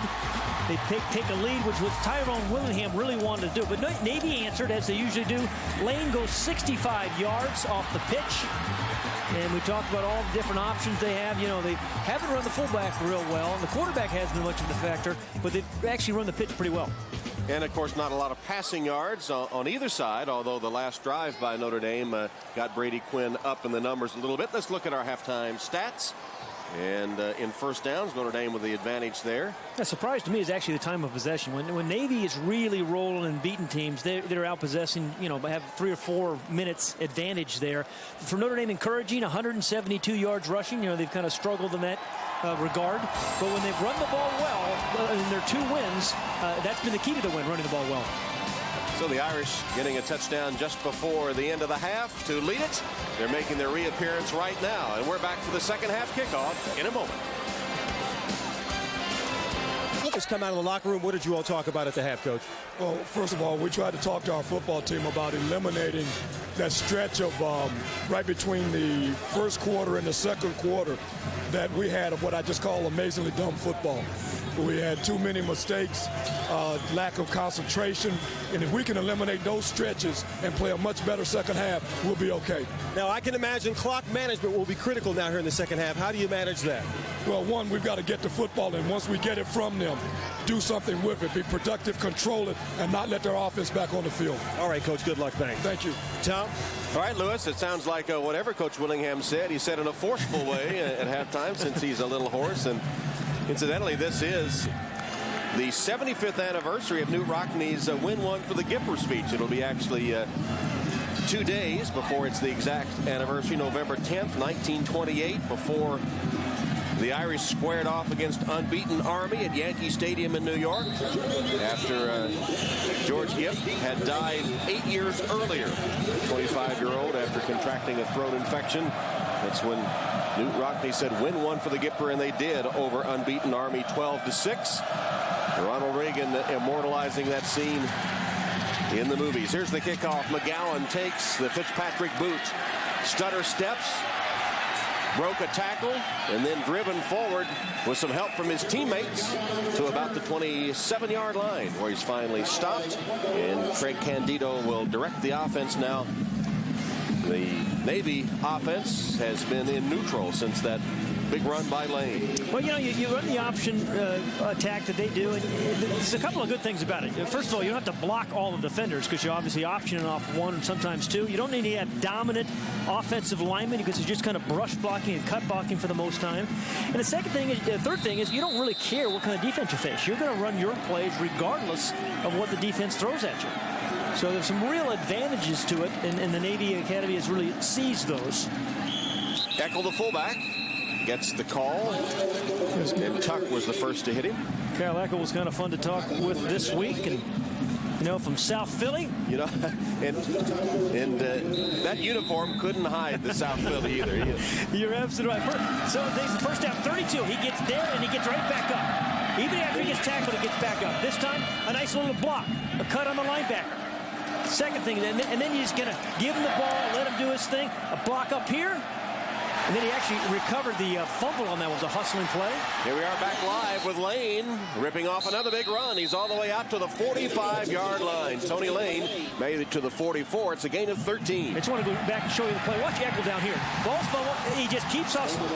They teach you every time you get down, get back up on your feet, go to the ball, and sometimes you're going to recover fumbles. He did right there. They were telling us that Coach Johnson requires that. If you get knocked to the ground, get up and run to the ball. And they say that even though we fumbled sometimes, we recover the fumble because everybody's converging on the football. Candido with a keeper on the option and gains perhaps 3 to bring up second down. Johnson sending the play in with one of his wide receivers, Amir Jenkins. Paul Johnson, interesting one of, I think it's 6 Division 1A coaches who never played college football. Been incredibly successful coaching college football, played his high school career, and then really just just got into coaching right after school. As you mentioned earlier, won a couple of national championships, 1AA at Georgia Southern. Lane slowed down and then tackled at midfield. Vontez Duff. Haven't called the name of Vontez Duff often today. Yeah, you're right. And the other thing is we have not seen him at free safety at all. You know, Craig Candido, we were talking to him this week and saying how his parents come to all the football games. Mom, Rosie, Dad, Larry. Yeah, they are. There they are. Right, there's Dad, there's Mom. Mom's a physical education teacher. His dad teaches driver's ed. You know, we asked Craig, have you ever gotten a speeding ticket? Absolutely. I got pulled over once, but I kind of stuttered around a little bit. On the give to Eckel on the option, driving his way forward, just short of the first down, it would appear. Justin Tuck again makes the tackle. Navy has converted only 1 of 6 third downs. That would be the 7th, and looks like they did not convert that one. Yeah, you know, that was one of those runs where Kyle Eckel just got hit about 4, 5, 6 different times. Just kind of kept the legs moving, and you know, he's kind of all fullback. You know, he's playing best when his shirt's out. He's got some dirt, the grass in his helmet. He takes one to the hip there, then gets by Courtney Watson. Then there's Brandon Hoyt, and there's 2 other blue jerseys. I mean, it was 5 different guys that had a shot of Eckel. You know, he said one of the reasons I came to the Naval Academy was to play against Notre Dame. Right? Said, you know, I knew we hadn't had much success, but I wanted to play at Notre Dame against the Irish. And once again, Navy will go for it on 4th down. They've been successful 1 out of the previous 2. 4th and in the yard. Candido ducks ahead, has the first down. He's to the 45-yard line of the Irish. It's hard to believe that Craig Candido has survived for 4 years as an option quarterback because he just gets pummeled. I mean, he's just getting hit so much. It also staggers me that he's able to throw the ball so effectively. You see that the right shoulder and the right arm, he's got a pad right over his right bicep there, it looks like, and it's because he takes so many helmets to that right arm, his passing arm. Here's the pitch. Roberts upended. What a play that time by Garen Bible. You're right. Garen Bible ran right through the block, or the supposed block, of Amir Jenkins, number 17, up here. He fights through the block, makes the tackle. Now, if Jenkins, number 17, makes that block, there's a big alley for the run. Bible was burned on Lane's touchdown run earlier. That time he makes the play despite a blocker right in his face. 2nd down and 9. Candido fakes and will try to pass. Chased and sacked. Tuck was the first to hit him, and then Watson put the finishing touches on. Those 2 guys, in spite of the Irish record, Justin Tuck and Courtney Watson, have both had good years. Here's Tuck. Here's Watson. Tuck, you know, he comes off either corner, sometimes on the blind side. That's where he caused the fumble earlier. That time he was on the quarterbacks where the quarterback could see him, avoided him, but then he chased him right into Courtney Watson. So 3rd down and 18.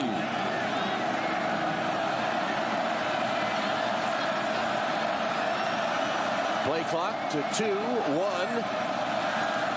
Just got it away, and nothing there for Eckel. Stopped in his tracks. Well, Cedric Hilliard, Tom. You got those 22-inch biceps, size 18 shoes planted all over Eckel.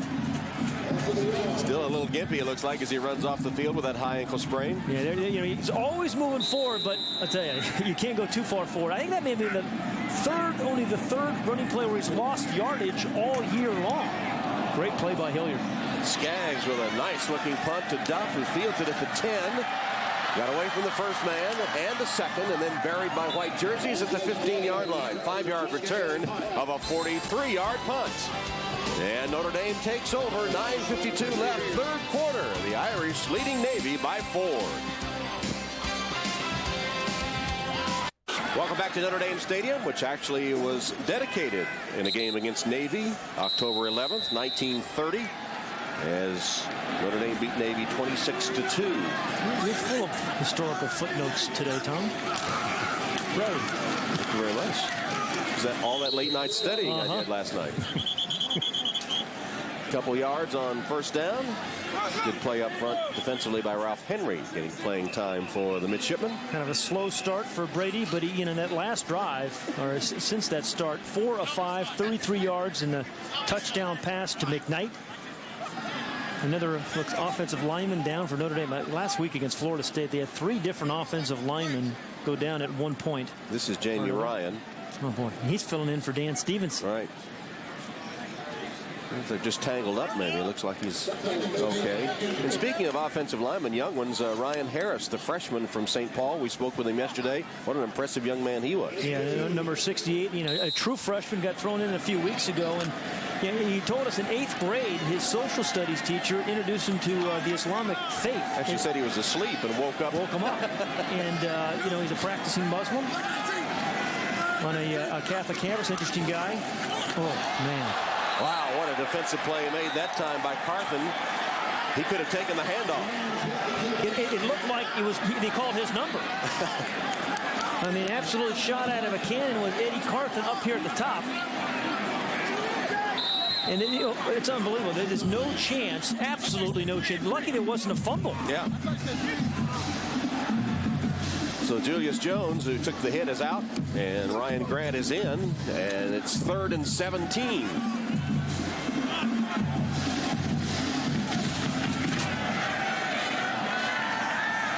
From the shotgun, Brady Quinn. Pressure, got it away, but incomplete, not even close. And he goes down under the rush from Jeff Vanek from his defensive end spot. And we're just talking about Ryan Harris, number 68. What a bright future he has. What a great guy he is. But boy, the defensive lineman just got right to his inside Vanek. And one more time, Brady Quinn gets knocked down. Good defensive series by great. Navy. And in the last offensive series, even though they didn't score, they ran off 5 minutes of the clock. And so their defense got all that rest and allows their defense maybe to play a little bit better late in the third quarter and in the fourth quarter. Fitzpatrick punting from his own end zone to Tomlinson. Short punt. And out of bounds. Wow. This will give Navy great field position at about the Irish 40-yard line. It's only a 32-yard punt. And here's the pressure right in here. Vanek gets right by Ryan Harris, and there's just no way to take care of your quarterback.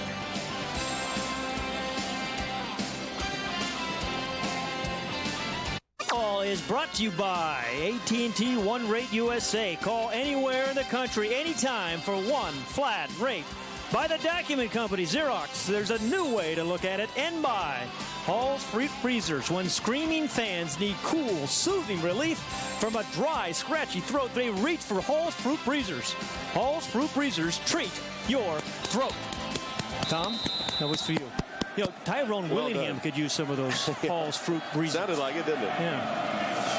Navy takes over at the Notre Dame 40-yard line. And if the midshipmen are going to end that 39-year losing streak, they need to score on this possession with excellent field position. Candido keeps and pushes his way toward a first down. Quentin Burrell tackled him.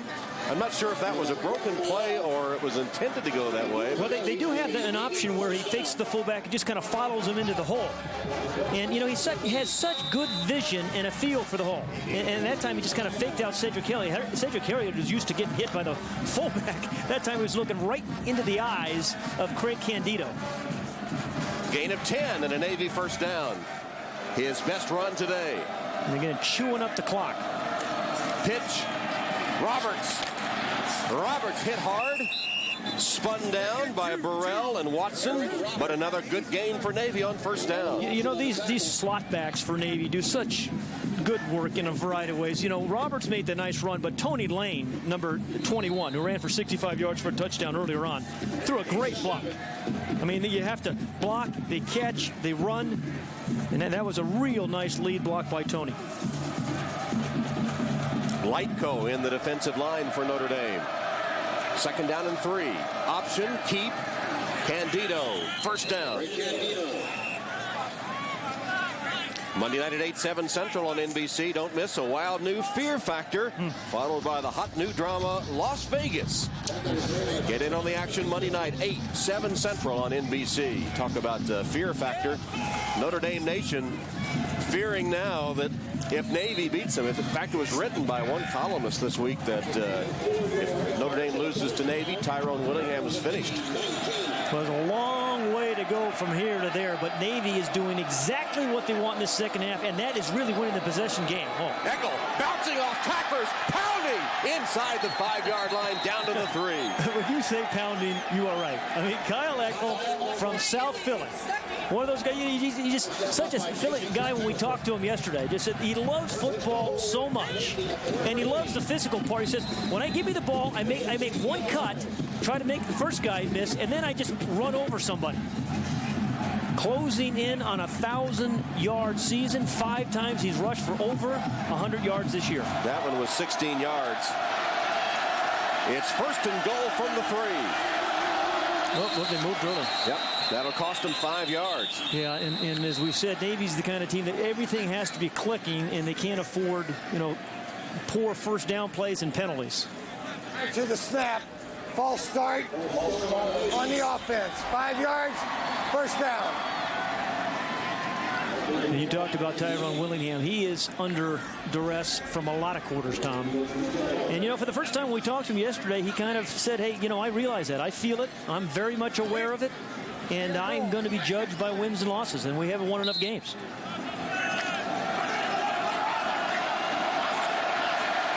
So put the ball back at the 8-yard line after the penalty. Make it first and goal from the 8.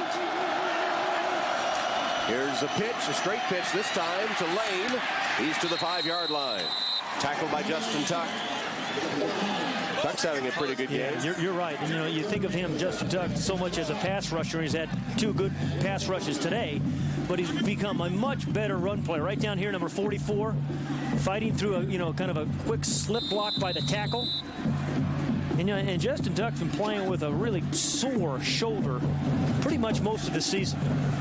A real bright spot on a dismal season for the Irish. Second and goal from the 5. Option, Candido to Eckel. Touchdown, Navy. Tom, remember Paul Johnson said to Lewis Johnson that we were going to make some adjustments at halftime. Well, they made some. And Eckel is getting the ball much more than he did in the first half. What about that shirt tail out? Is that Kyle Eckel? That's when he started to play. You get the shirt tail out. You get, some blood on you. You get a little dirt in your helmet. And again, they're doing something now to allow him a little bit more freedom inside to get some momentum, and then he just kind of powers through a couple Irish defenders to the end zone. Point after from Rolfs. Candido holds. Kick on its way, and good. Yeah, 2 good opening drives for the midshipmen this half. One took 5 minutes. This one ended up in a touchdown. Eccles barges in after they had the good field position to start the drive, and they capitalized on it with a touchdown. And quarterback Craig Candido's parents applaud the Navy lead, 17-14.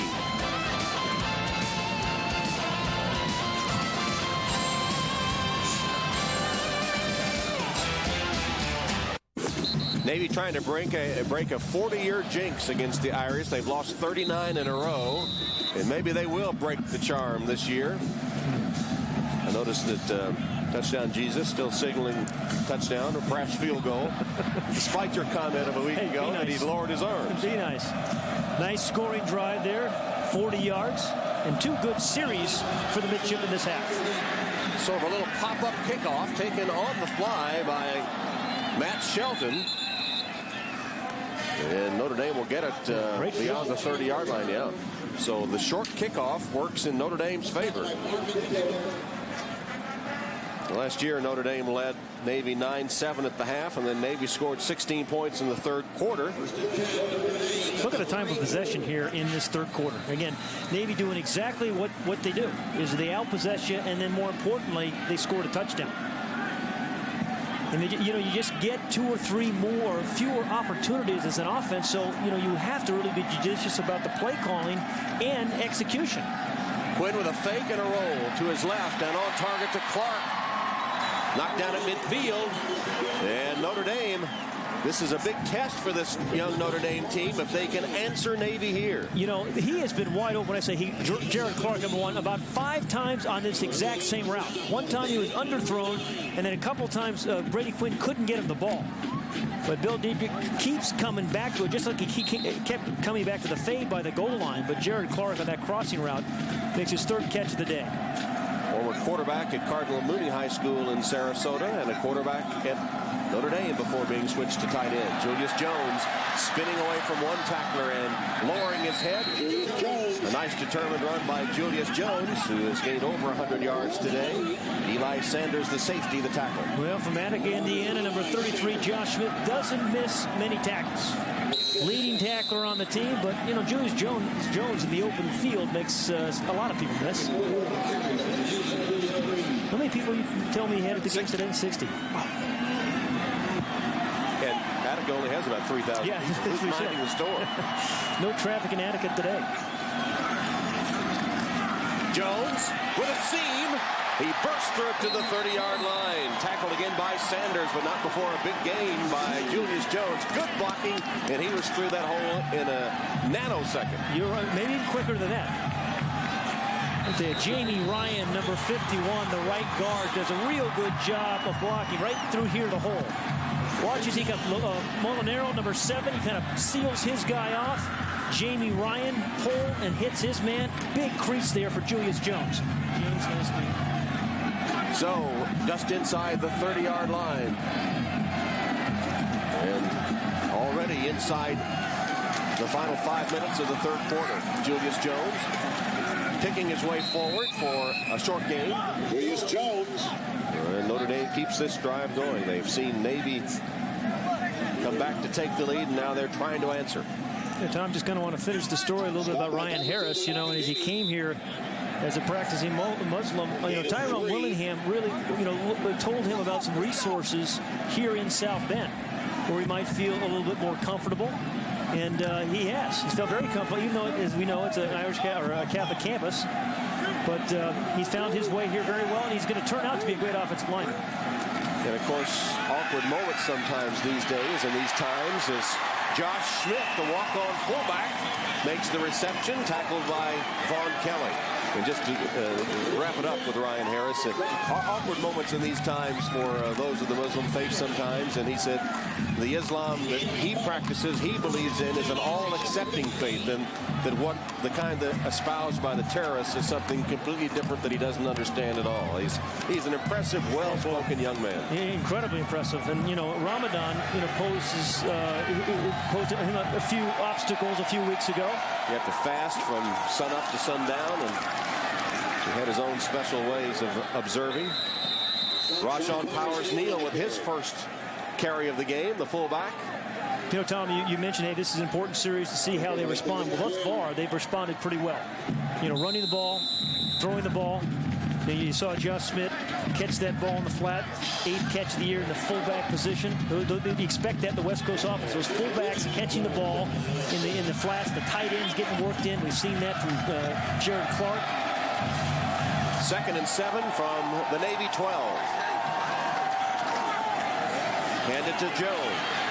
Julius Jones using his blockers in for the touchdown.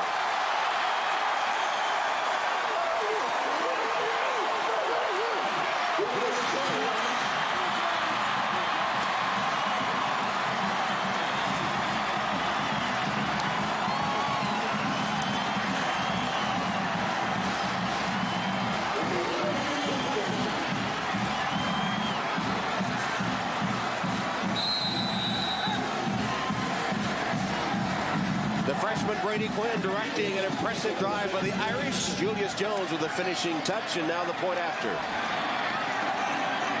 Fitzpatrick from Kruger's hole. And it's good.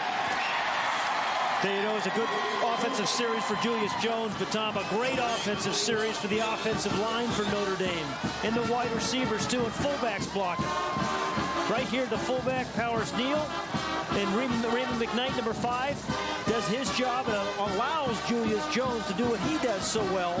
Get to the outside, use that strength and speed to get into the corner of the end zone. But that was a really good series for the offensive line. Jones, 31 yards on 3 carries in that drive. Notre Dame back in front.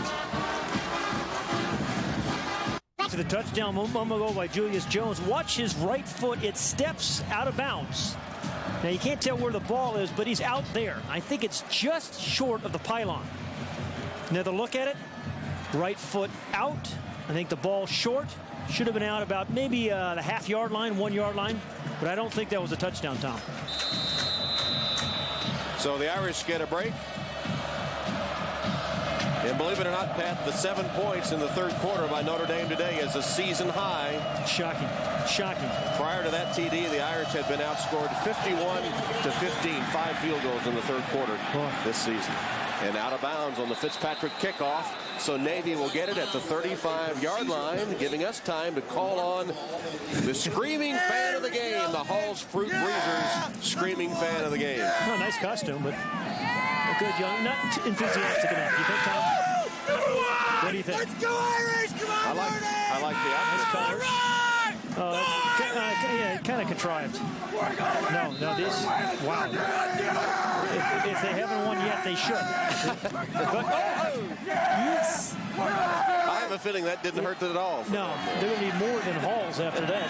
I still think we ought to give it to Coach Willingham the way he's coming out of halftime. I agree. Fumble, and Navy got it back, but Garen Bible made a play. Wow. That's 2 this half Garen Bible has made. One, he fought off a block. That time he came cleanly, and the ball popped out. I think Candido went right into Candido's arms. Down here.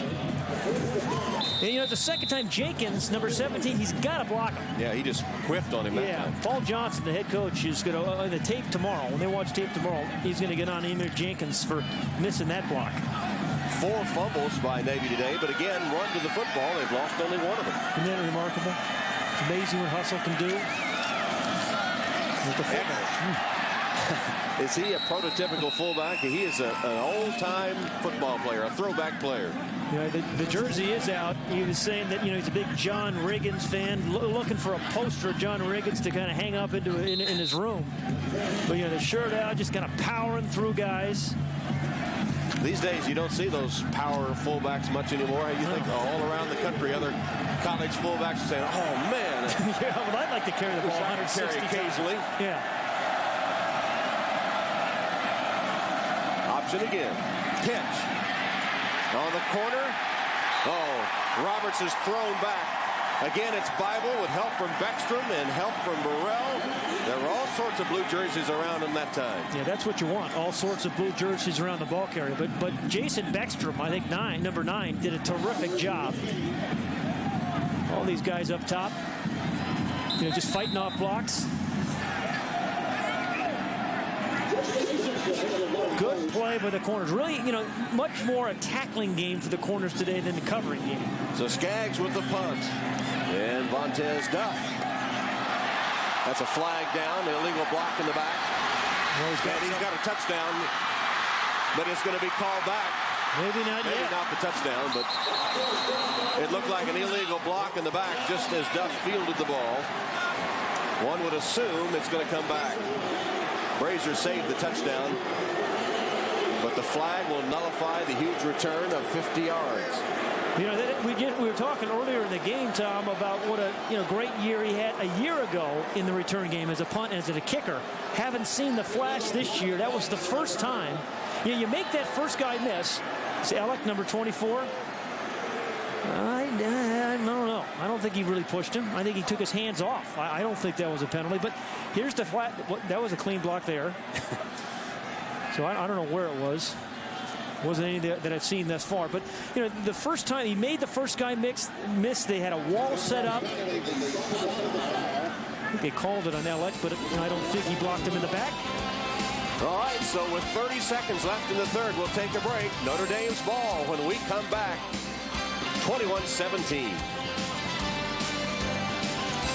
The other side sees the right hand, and he's going to call that. Now, again, I think it's ticky-tack, but that's what the official sees, and he calls the penalty and nullifies a good return. did have his right hand on the back of the Navy player. Whether he's putting any pressure or any force on it, we don't know. But you don't want to. If you take the hand off, and then there's no question. Josh Schmidt in at fullback as we start this series. Julius Jones is the tailback. It begins from the Notre Dame 12 with 30 seconds left in the third quarter.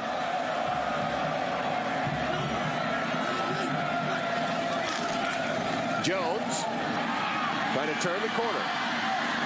And twisted down at the 10-yard line. That'll be a loss on the play as Frazier came up from the corner to make the hit on Julius Jones. Boy, is he a good tackler. And this is an important series for Navy, Tom. 21-17, down by 4. Keeping this game close in the fourth quarter is the way they're going to win this. They need to force a punt here by Notre Dame. Brazier and Carfin, number 56, both they're stretching that play out. And the play by Brazier will bring the third quarter to a close. Notre Dame will face a 2nd and 12 when we start the fourth quarter at the end of 3 at Notre Dame Stadium. Notre Dame 21, Navy 17. And we'll return to Notre Dame right after these messages from your local NBC station. Oh, ouch. Man, yeah, that hurts. Give him a helmet. For just the second time in the last 14 games, Notre Dame on top heading to the fourth quarter. You see 3 touchdowns there, Tom. They only had 10 offensive touchdowns coming in today's game. So it's been a good offensive performance thus far. From their 10-yard line, the Irish with a 2nd and 12 and a handoff. Julius Jones. Josh Smith once again in front of those fans from Attica, Indiana. A couple hours drive from here. He should have been blocked, though. I can't remember which wide receiver missed Josh Smith, but they had a clean shot at him. Just run in the alleys. We talk about that. And, a good, not a punishing tackler, but when he hits you, you're ultimately going to go down. That looked like one of those bull riders or something. Indeed. Where he wrestled him down, or calf ropers. Indeed. You know nothing. The bull riding is coming up tomorrow. That's the way I'm segueing into that. Good lead. 3rd down and 12. From the shotgun, Quinn chased, got it away. Diving catch made, but only gained a couple of yards. Omar Jenkins. Josh Smith, just forced a punt was out. Again, came in cleanly on the blitz. The play prior makes a nice tackle. Watch at the top of it. Here he comes. Not by getting too far for number 4, Ryan Grant, to go. And so Brady Quinn has no chance of making a completion for a first down. Great design by Buddy Green, the defensive coordinator. Great execution by Smith. Fitzpatrick from his own end zone. Have I said that before? It's about the 3rd time in the game, isn't it? High snap. Nearly blocked. Yeah, there's a penalty, yeah. And Tomlinson runs up and fumbles the ball. But I think Navy got it back. And I think a Navy player was clipped. 36-yard punt. It's going to be against Notre Dame. It's going to be a hold against Notre Dame. The guy rushing the punter, number 2, I think it was Lamar Owens, number 2, got held and clipped in the back. And they're going to make them punt it again, which is unusual because they would have had the ball at the... Holding. Well, you can decline it, right? On the offense. Half a distance to the goal. 4th down. You're going to see number 2, who's rushing for Navy, Owens, right here, just get tackled. Oh, it's like he didn't hurt his right knee there. Yikes. Navy would have had the ball at the Notre Dame 45-yard line, but they're going to make Notre Dame punt it again. Why? I don't know why he just didn't. There is Owens. Decline it. He had great field position. Unless you think, hey, maybe we can block it. Yeah, maybe so. They came close. They came close. Only the hold prevented the block, it appears, huh? You're right. So Tomlinson now standing at about the 45. Here's Owens again right there. Fitzpatrick deeper in the end zone this time. Didn't you just say that? Deep in the end zone? Sends it on its way. And this one a better punt, but still low line drive and a fair catch taken by Tomlinson at the 39. So it did work out, taking the penalty, only a 34-yard punt. And great field position for the midshipmen. Tomorrow at 4 Eastern, 1 Pacific, NBC presents, you ready for this? The 2003 PBR-built Ford Tough World Finals. Yes, bull wrestling. Don't miss Chris Shivers as he battles 2,000 pounds of nature's fiercest beast.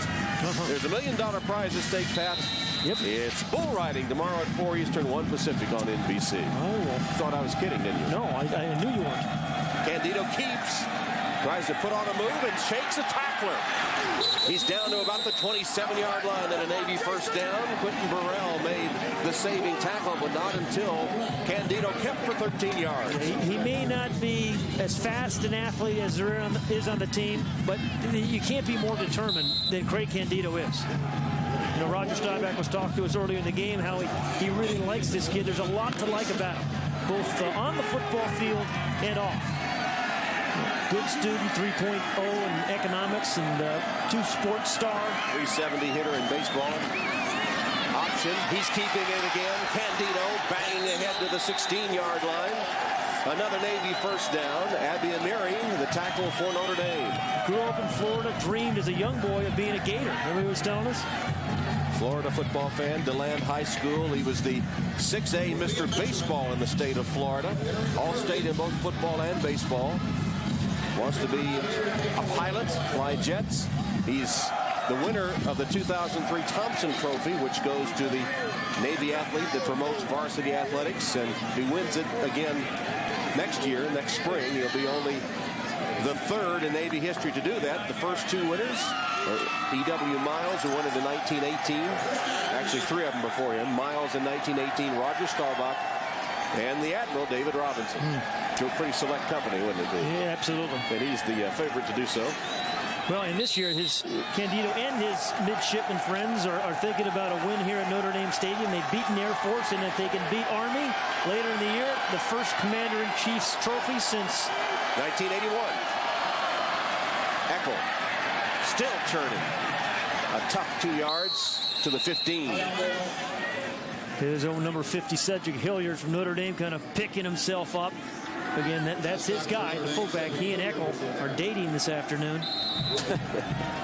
And he said, yeah, when Eckel gets that ball, well, he didn't get the ball. He says, I'm going to hit him. That's my job, to hit the fullback.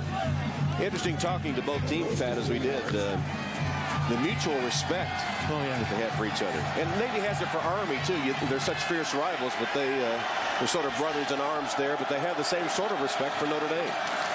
Candido passes wide open, but he fell down. It was Amir Jenkins. He had a touchdown, nobody between he and the goal line, but the momentum of the pass took him to his backside at about the 2. You know, Paul Johnson, the head coach and offensive coordinator, is just so clever in his play calling. I mean, he forces you to defend those first 3 options, right? But they have the 4th that you forget about sometimes, and that's the pass. Well, almost tipped. Still, it's 1st and goal. Spot the ball at just about the 1-yard line. 1st and goal, Navy. Keeper, Candido. And marked short of the goal line.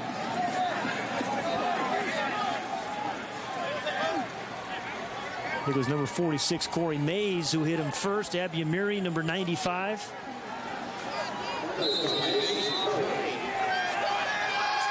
Paul Johnson, you know, you got the fullback.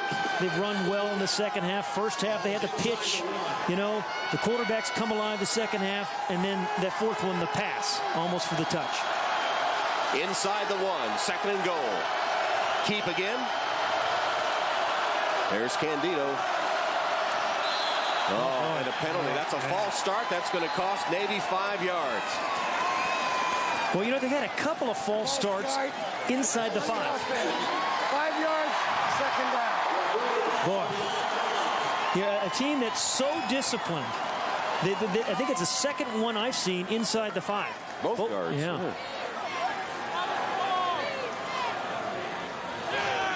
Boy. Look at the expression on Candido's face, too, as he turned around in frustration. So now it's 2nd down and goal, but the ball is at the 6-yard line. Notre Dame expects option. Candido handed it to the fullback, Eckel, burrowing and close, but not in. That was quite a run by Kyle Eckel. And a neat little call by Paul Johnson, kind of a, you know, almost an inside trap play that time to Eckel. The eyes, you know, it almost took it out. the great vision of Craig Candido. You think about making good decisions as a passer in the option. A quarterback has to make great decisions in the run game. They're down and goal. 1 yard line. Handoff to Eckel. Touchdown.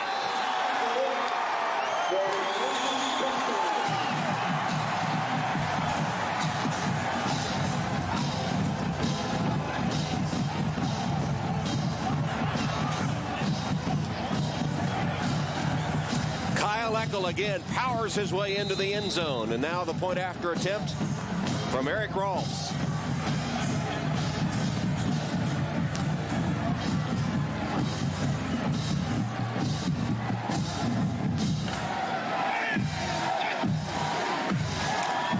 It's up and it's dead center. Yep. This is some ball game, isn't it? Unbelievable. 5th lead change today. Thank goodness guys at the academy don't ever quit and give up. I mean, almost a poor snap that Candido didn't get. But once again, we said it over, a determined run by Eckel gets the ball in the end zone, and a very, very happy quarterback, and Navy up by 3 with under 10 to play.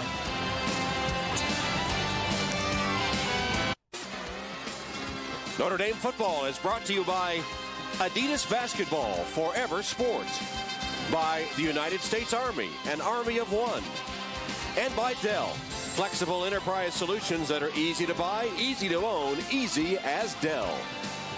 Tom Hammond, Pat Hayden, Lewis Johnson with our producer Jim Bell and our director Jeff Simon at Notre Dame Stadium. 9:53 to go. Navy trying to break a 39-game losing streak to Notre Dame and leading the Irish 24-21 with 9:53 to play. Well, this option is just devilish to try to defend. And Paul Johnson's team has used all 4 of the available options that we showed at the very beginning of the broadcast. Rolf's kickoff.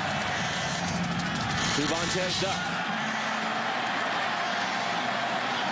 Duff with a hesitation move and then stopped at the 25-yard line. Well, in 3 of the last 6 meetings, Notre Dame required some late-game heroics to preserve this 39-game win streak. In 97, the Irish needed this Autry Denson 5-yard touchdown run to beat Navy 21-17. 99, 36 seconds remaining. Jarius Jackson to Jay Johnson for the winning score. And last year, the Irish scored 15 unanswered in the 4th quarter, winning on Carlisle Holliday's 67-yard touchdown pass to Omar Jenkins. But you know what, Tom? 9:48 remain in this ball game, and this defense has not been on the field much this half because the offense has done a great job of possessing the ball. Play action fake. Brady Quinn lofts it through the hands of the intended receiver, who was McKnight. The time of possession is oftentimes not a key factor, but look in this second half. And so what you have is not only a lead, a very fresh midshipman defense. Raymond McKnight has been open all day on this. He's caught one. This is a drop, and one time they missed him. How do you account for so many drop passes? Well, all season they've dropped them. They've been dropping all season. But, such a big cushion, they can continue to run. Look at the big cushion there. Continue to run that out. Trying to turn the corner. Julius Jones using his blockers effectively. He has a first down close to the 42-yard line. That's why you don't throw the out every down, because you've got 22 back there. Right. Julius Jones, and you hand him the ball. 17-yard gain on that one. Jones exceeded 100 yards rushing in the first half today. And he just kind of keeps piling on. He's been really good on this stretch play. Good block by Omar Jenkins, number 80. They're talking to some of the coaches last week about Omar Jenkins. They say whatever we ask Omar Jenkins to do, he'll do it. Catch over the middle, block, play special teams. Julius Jones now gained 147 yards today. Fake to him. Quinn fires, complete. Jenkins holds on, twisted out of bounds at the 48-yard line. It's close to the first down marker. Vaughn Kelly was defending Omar Jenkins. So from blocker to receiver, Omar Jenkins. It is a first down. Never, not a lot of flash out of this guy, but boy, he's just one of those dependable receivers that a quarterback can count on. Defensive coordinator Buddy Green calling his signals as Notre Dame has a pretty good drive going. They've advanced the ball into Navy territory now.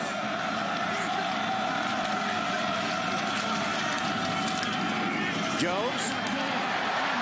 Jones showing his tackle breaking ability and his speed.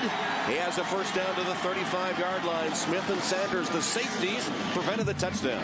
You know, he's got such good acceleration in the hole. We've seen it in the open field where he outruns people, but, you know, if you just let him get started and not get, you know, tackled or hit at the very beginning of the run, boy, he finishes runs so well. He's had so many good games, as you saw, against the Naval Academy. They'll give it to him again, and he bursts free. Biting off huge chunks of yardage now. Another Notre Dame first down, riding the back of Julius Jones. And Bobby McLaren, number 51, the inside linebacker for Navy, making the stop, you know, way after the first down. There's McLaren playing with a broken hand a little earlier there. Watch the big push by the offensive line. Big crease right there. Walked by there by Morton, Jamie Ryan.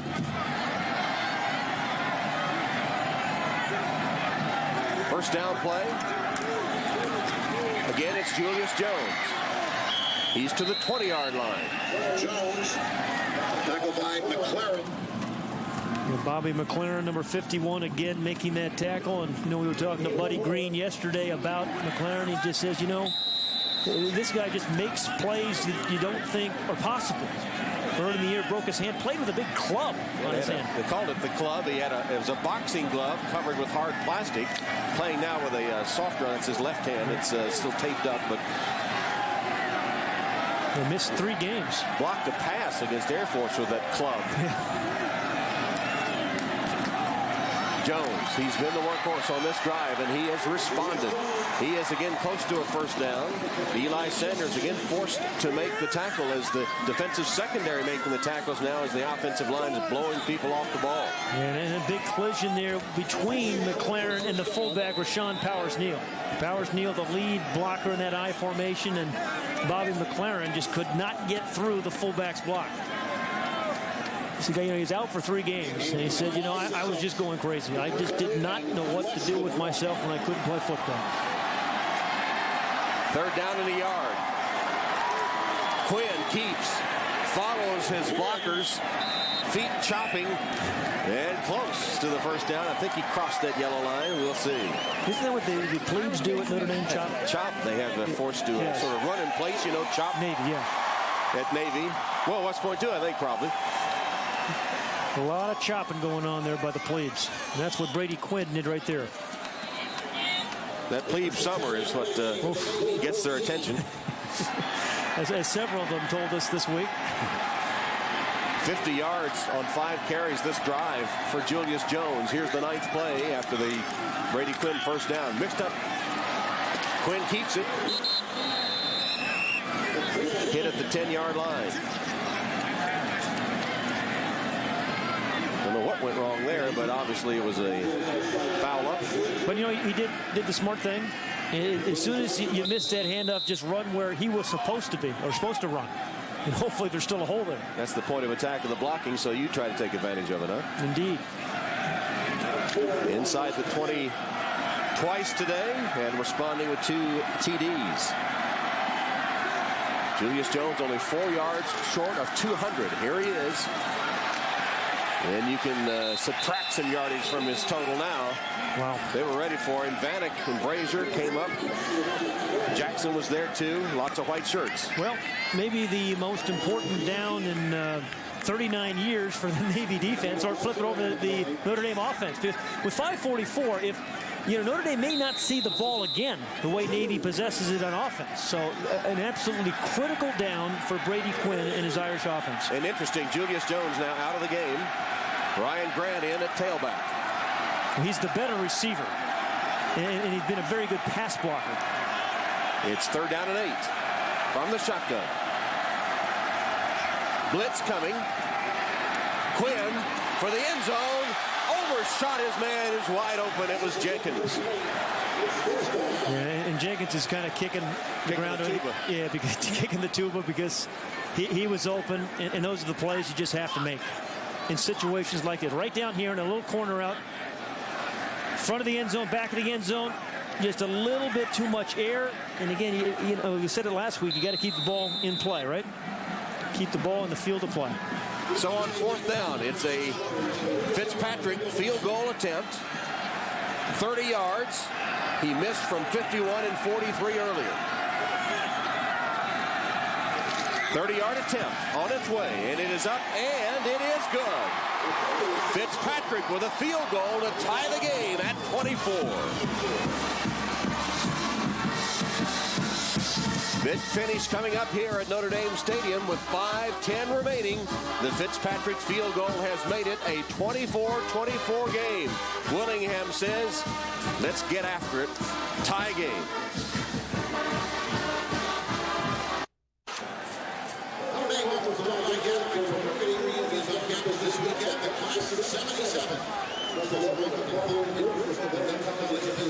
Two ties, 5 lead changes. No more than 7 points has separated Navy and Notre Dame today. And with 5:10 remaining, it's 24-24. Look at this, Navy, one of only 3 schools to have never played in an overtime game.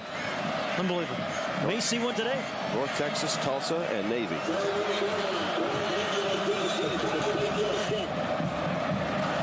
McGowan and Hampton deep to receive the Fitzpatrick kick.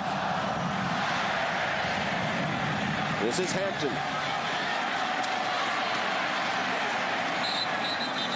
Nice forward tackle made there on special teams as we take a look at our ADT defensive play of the game. You know, this was a terrific play early in the game, and Julius Jones, just a moment ago, Julius Jones on a second down play just got absolutely drilled by about 5 white jerseys, and that was the biggest play of the defensive game thus far.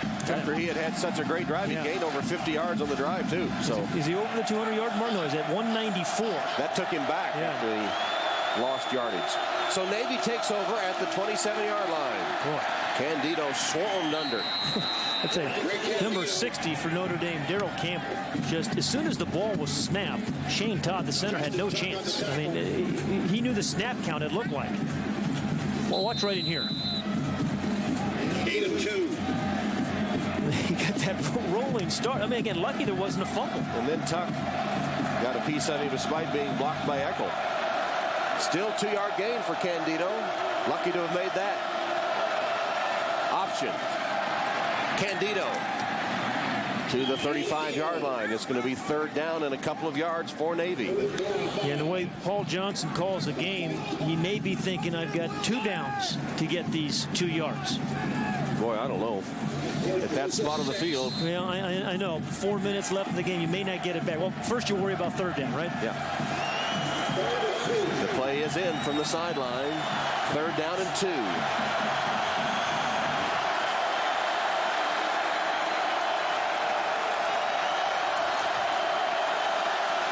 Change of the play at the line, and Candido calls timeout. It's a good timeout. It's a good, judicious use of his timeouts because he had all 3. Got him out of a bad play. That's what his coach says he does all the time. They'll talk it over on the sideline. 3rd down coming up.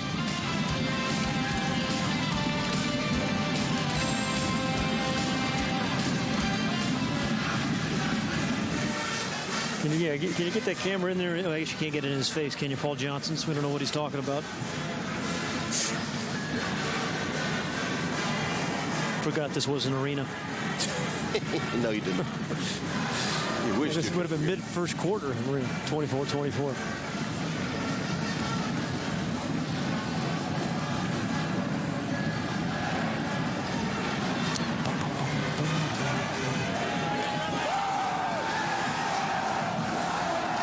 Yes, sir.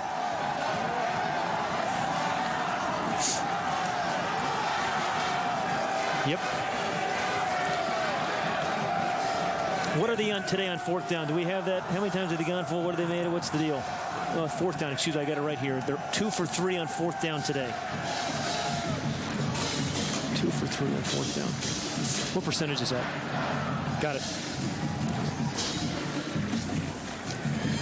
I have to ask the professor.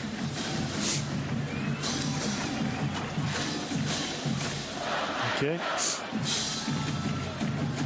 Got it.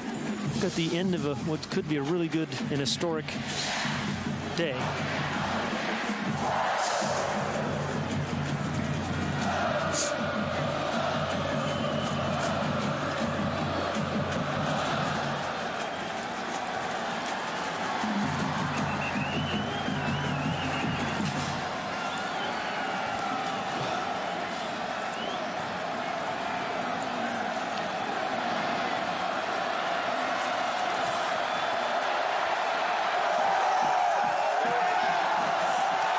Led by Heisman Trophy winner Roger Staubach. It was 1963, the last time Navy beat Notre Dame. They played every year since, and the Irish have won every time.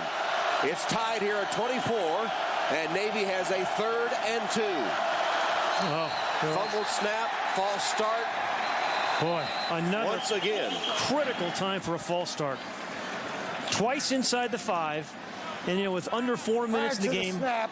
False start on the offense. 5 yards, 3rd down. So now the task becomes more difficult. 3rd and 7. Both guards moving early again. Boy. Now, as we said, where they had the big plays, it's dangerous to give it to your fullback to get 7 yards, but the big plays have come in the perimeter on the pitch.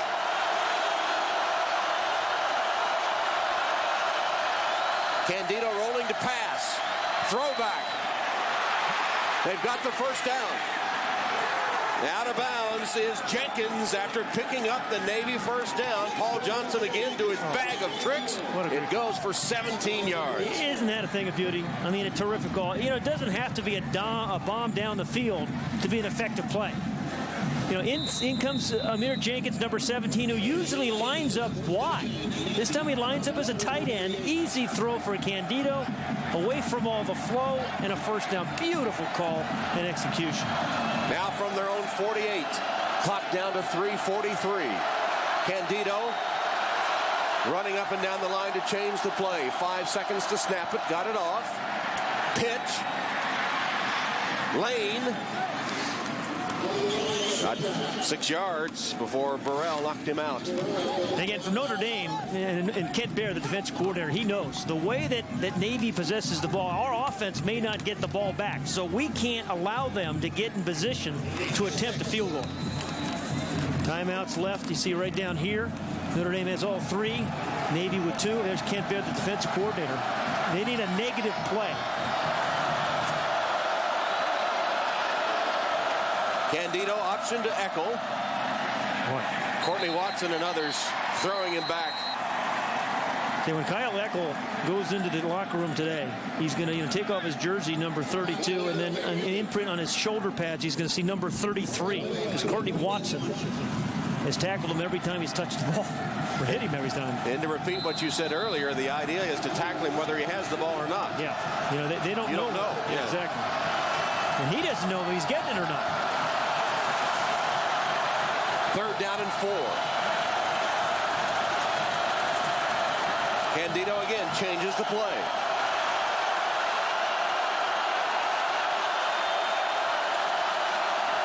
Option, pitch. Slip down.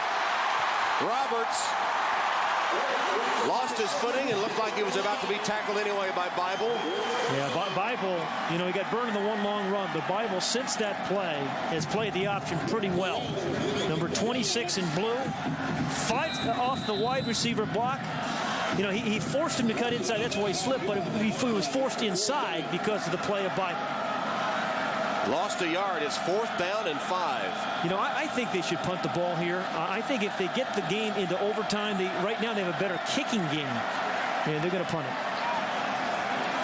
So Johnson prolonged the suspense for a while. Punt teams out, play clock ticking away.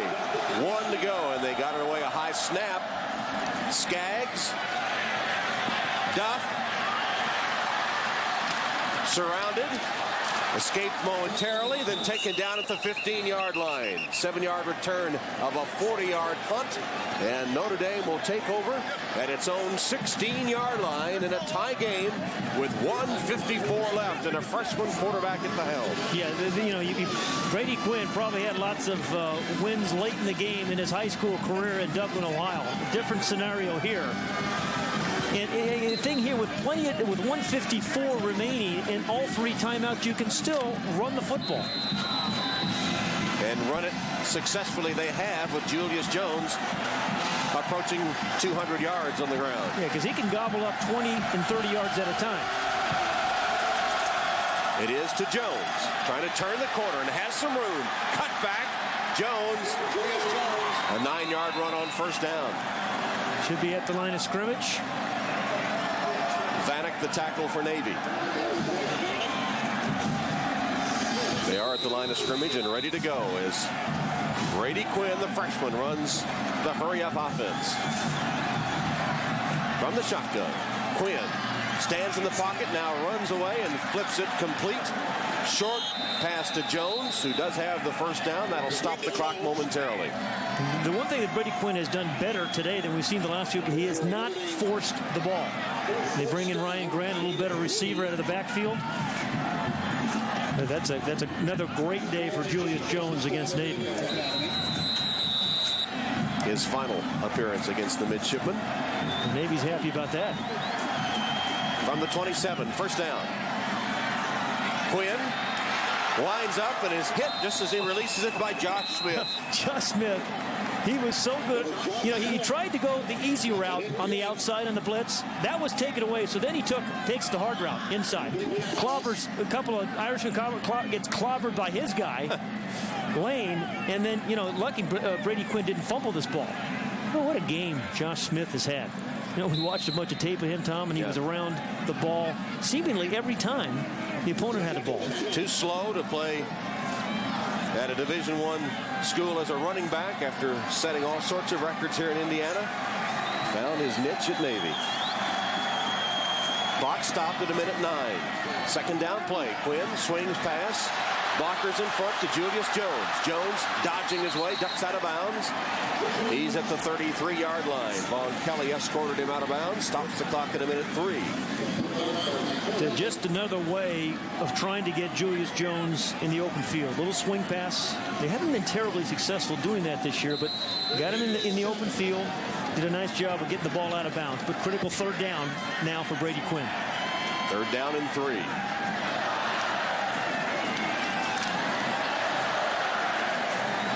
Three wide receivers.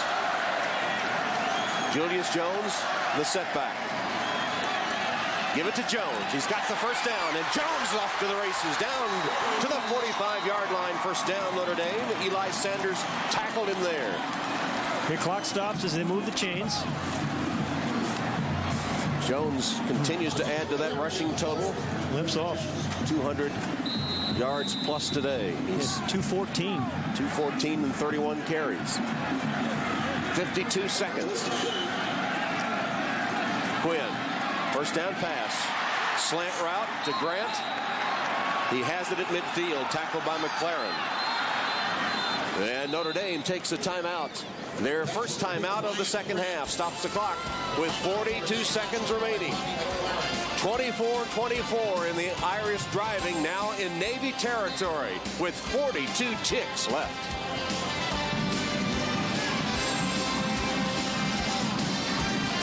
Fitzpatrick's career long is what? Do we have that? Do you have his career long? Should be here somewhere.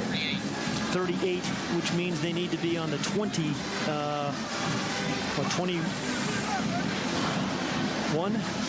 right? 21 makes it 28. Yeah. Hey, Jeff Simon, line, right? Pretty shot of the moon over the stadium there.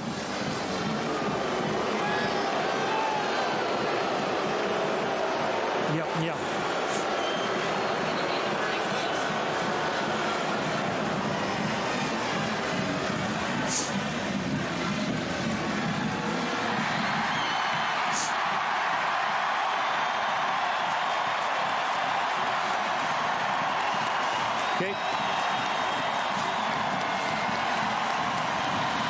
He's got it.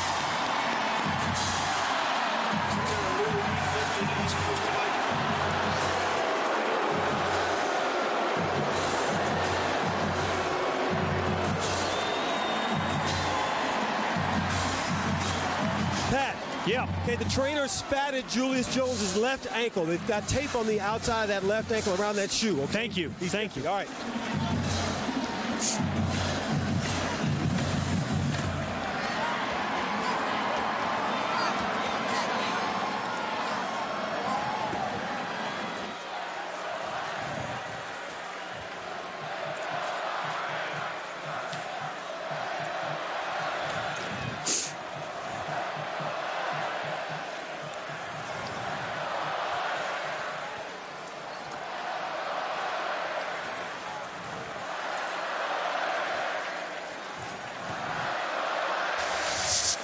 Back at Notre Dame, where it's time for our Xerox new way to look at it replay.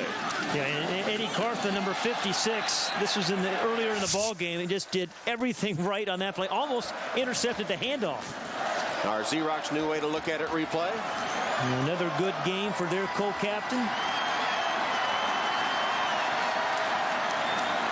Second down and 3 for Notre Dame. Ryan Grant in the backfield. Brady Quinn is in the shotgun. It's the bubble screen set up. And McKnight is down to the 30-yard line. Tackled by Eli Sanders. Gain of 18 yards. And again, that's what the Irish have not done much of, giving McKnight the ball and letting him run after the catch. From the 30-yard line now. First down Notre Dame. Clock shows 30 seconds. Quinn, plenty of time. Pass over the head of Grant, incomplete. Okay, 27 seconds remaining. DJ Fitzpatrick, their kicker, has a long field goal of 38 yards this year. So that makes them, they'd have to get to the 21-yard line to match that 38 yards. So he's a little bit out of his range right now. Brady Quinn started the game hitting only 2 of 9, but he's found his rhythm since then. 12 of 18, 101 yards and a touchdown. Yeah, he's thrown the ball pretty well. He's run the ball pretty well, and he's controlled the game very well. Julius Jones back in the backfield for the Irish. No interceptions for Quinn today. He's in the shotgun. To Jones. Turning the corner. Cutting back. And tackled inside the 25-yard line by Smith. And the Irish take timeout. They'll have one left.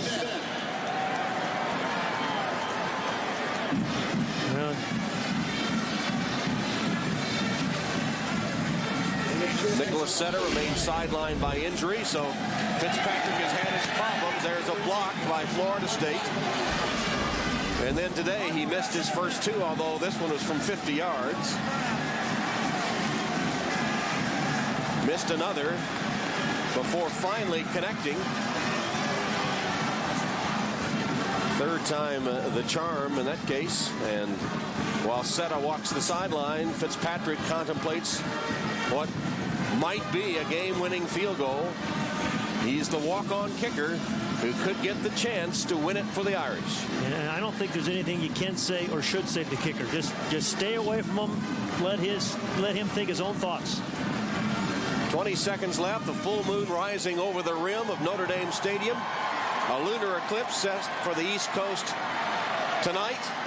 And perhaps that long winning streak will be eclipsed too. Right now, Notre Dame doing their best to win it before it might go to overtime.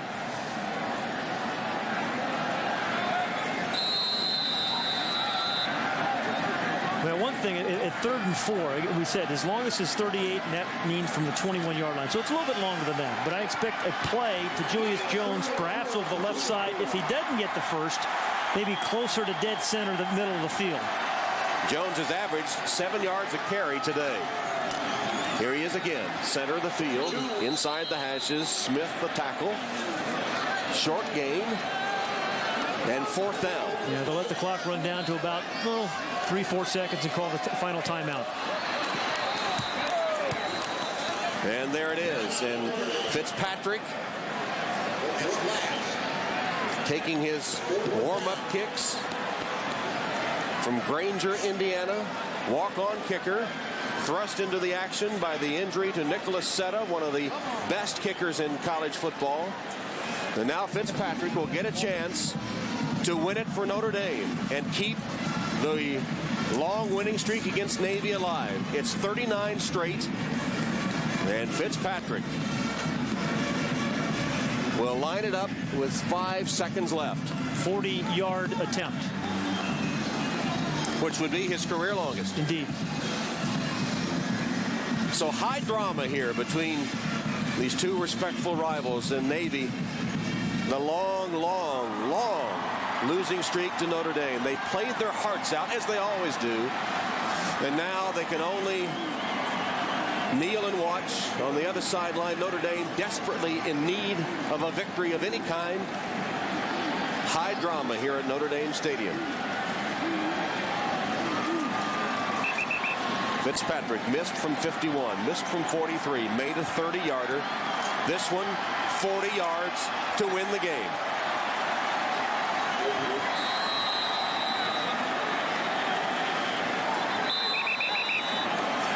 Kruger will hold.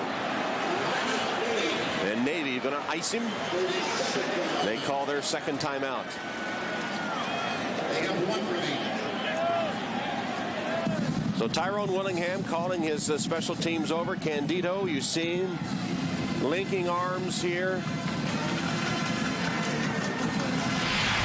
And the last time Navy beat Notre Dame, 1963, Roger Staubach's Heisman Trophy season. He connected twice with Pat Donnelly for touchdowns. He hit him with an 8-yard pass. And as we talked to Roger earlier, he mentioned too that this pitch, the Navy won it 35-14. And they have not won since. They played every year, 39 straight games against the Irish. That NCAA record for consecutive losses versus one opponent. And now it's come down to a 40-yard field goal attempt by a Notre Dame walk-on place kicker. And Tom, you know, when we talked to the Navy guys this week, they start their football season saying, this is the year. This is the year we're going to beat Notre Dame. It's been close the last 4 or 5 times they've played. Some real close calls. But it always comes down to a play like this. Reardon snaps. Kruger holds. Fitzpatrick kicks. 40 yards to win for Notre Dame. And another timeout. The suspense builds. The drama builds. And Paul Johnson's not taking any chances. You can't take those timeouts back to Annapolis. You might as well let Fitzpatrick think about it. You know, I've never been a kicker. I'm not so sure that ices kickers. I mean, Coach has been doing that for as long as I can remember. You know, and you talk about DJ Fitzpatrick. There's just as much pressure on the snapper and the holder. And I think holding's one of maybe the worst job in football. Everybody expects you to get it, put it down in perfect position, let the kicker do it. But as we've seen the last few weeks, you know, in a bunch of college football games, right, it's not as easy quite as it looks. The Notre Dame victory march plays. Fitzpatrick continues to pace like a caged beast.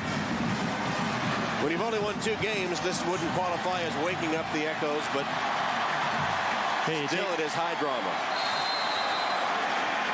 Again, Fitzpatrick 40 yards to win it for Notre Dame.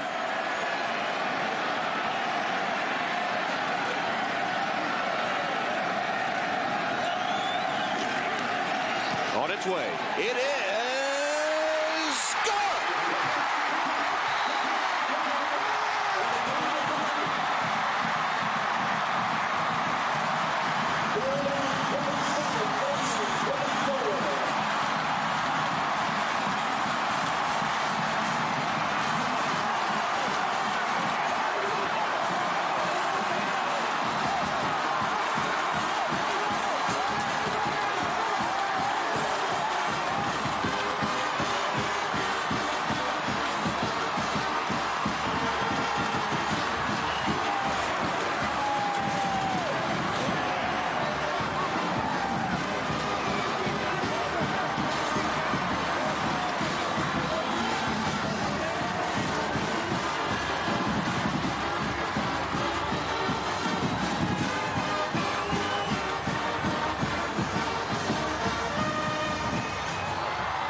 Candido's parents, crestfallen, as was their son, the walk-on kicker. Is that not a Notre Dame story? Unbelievable. Let's go to Lewis Johnson. All right, Tom, thanks so much. Tyrone Willingham here with this look of near disbelief but obvious jubilation. What does it feel like to be back in the win column again? It feels real good. I mean, simply our guys have fought for a lot of weeks. Not as well sometimes as we'd like, but today is one of those games where everything came together at the right time, and we got it done. You have not had your man Nick Sena out on the field for several weeks, but DJ Fitzpatrick, you dispatched him. What were your thoughts as you sent him out for the 40-yard kick? My thoughts were to just have him know that they were going to take every time out they could, try to freeze him, and Coach Preston has done that with him sometimes on a weekly basis where they just freeze him and step back and kick, and he did a great job. Congratulations and enjoy, Ty. Oh, yes, we will. All right, Tom. All right, Lewis, and the Navy players who, upon their graduation from the academy, will move on to other things, more important things, defending our country, defending our freedoms, fought their hearts out, trying to break that 40 years of frustration. They are absolutely in tears. You can imagine they're feeling so close to winning at Notre Dame, so much respect for the tradition of the Irish, and yet to come up 3 points short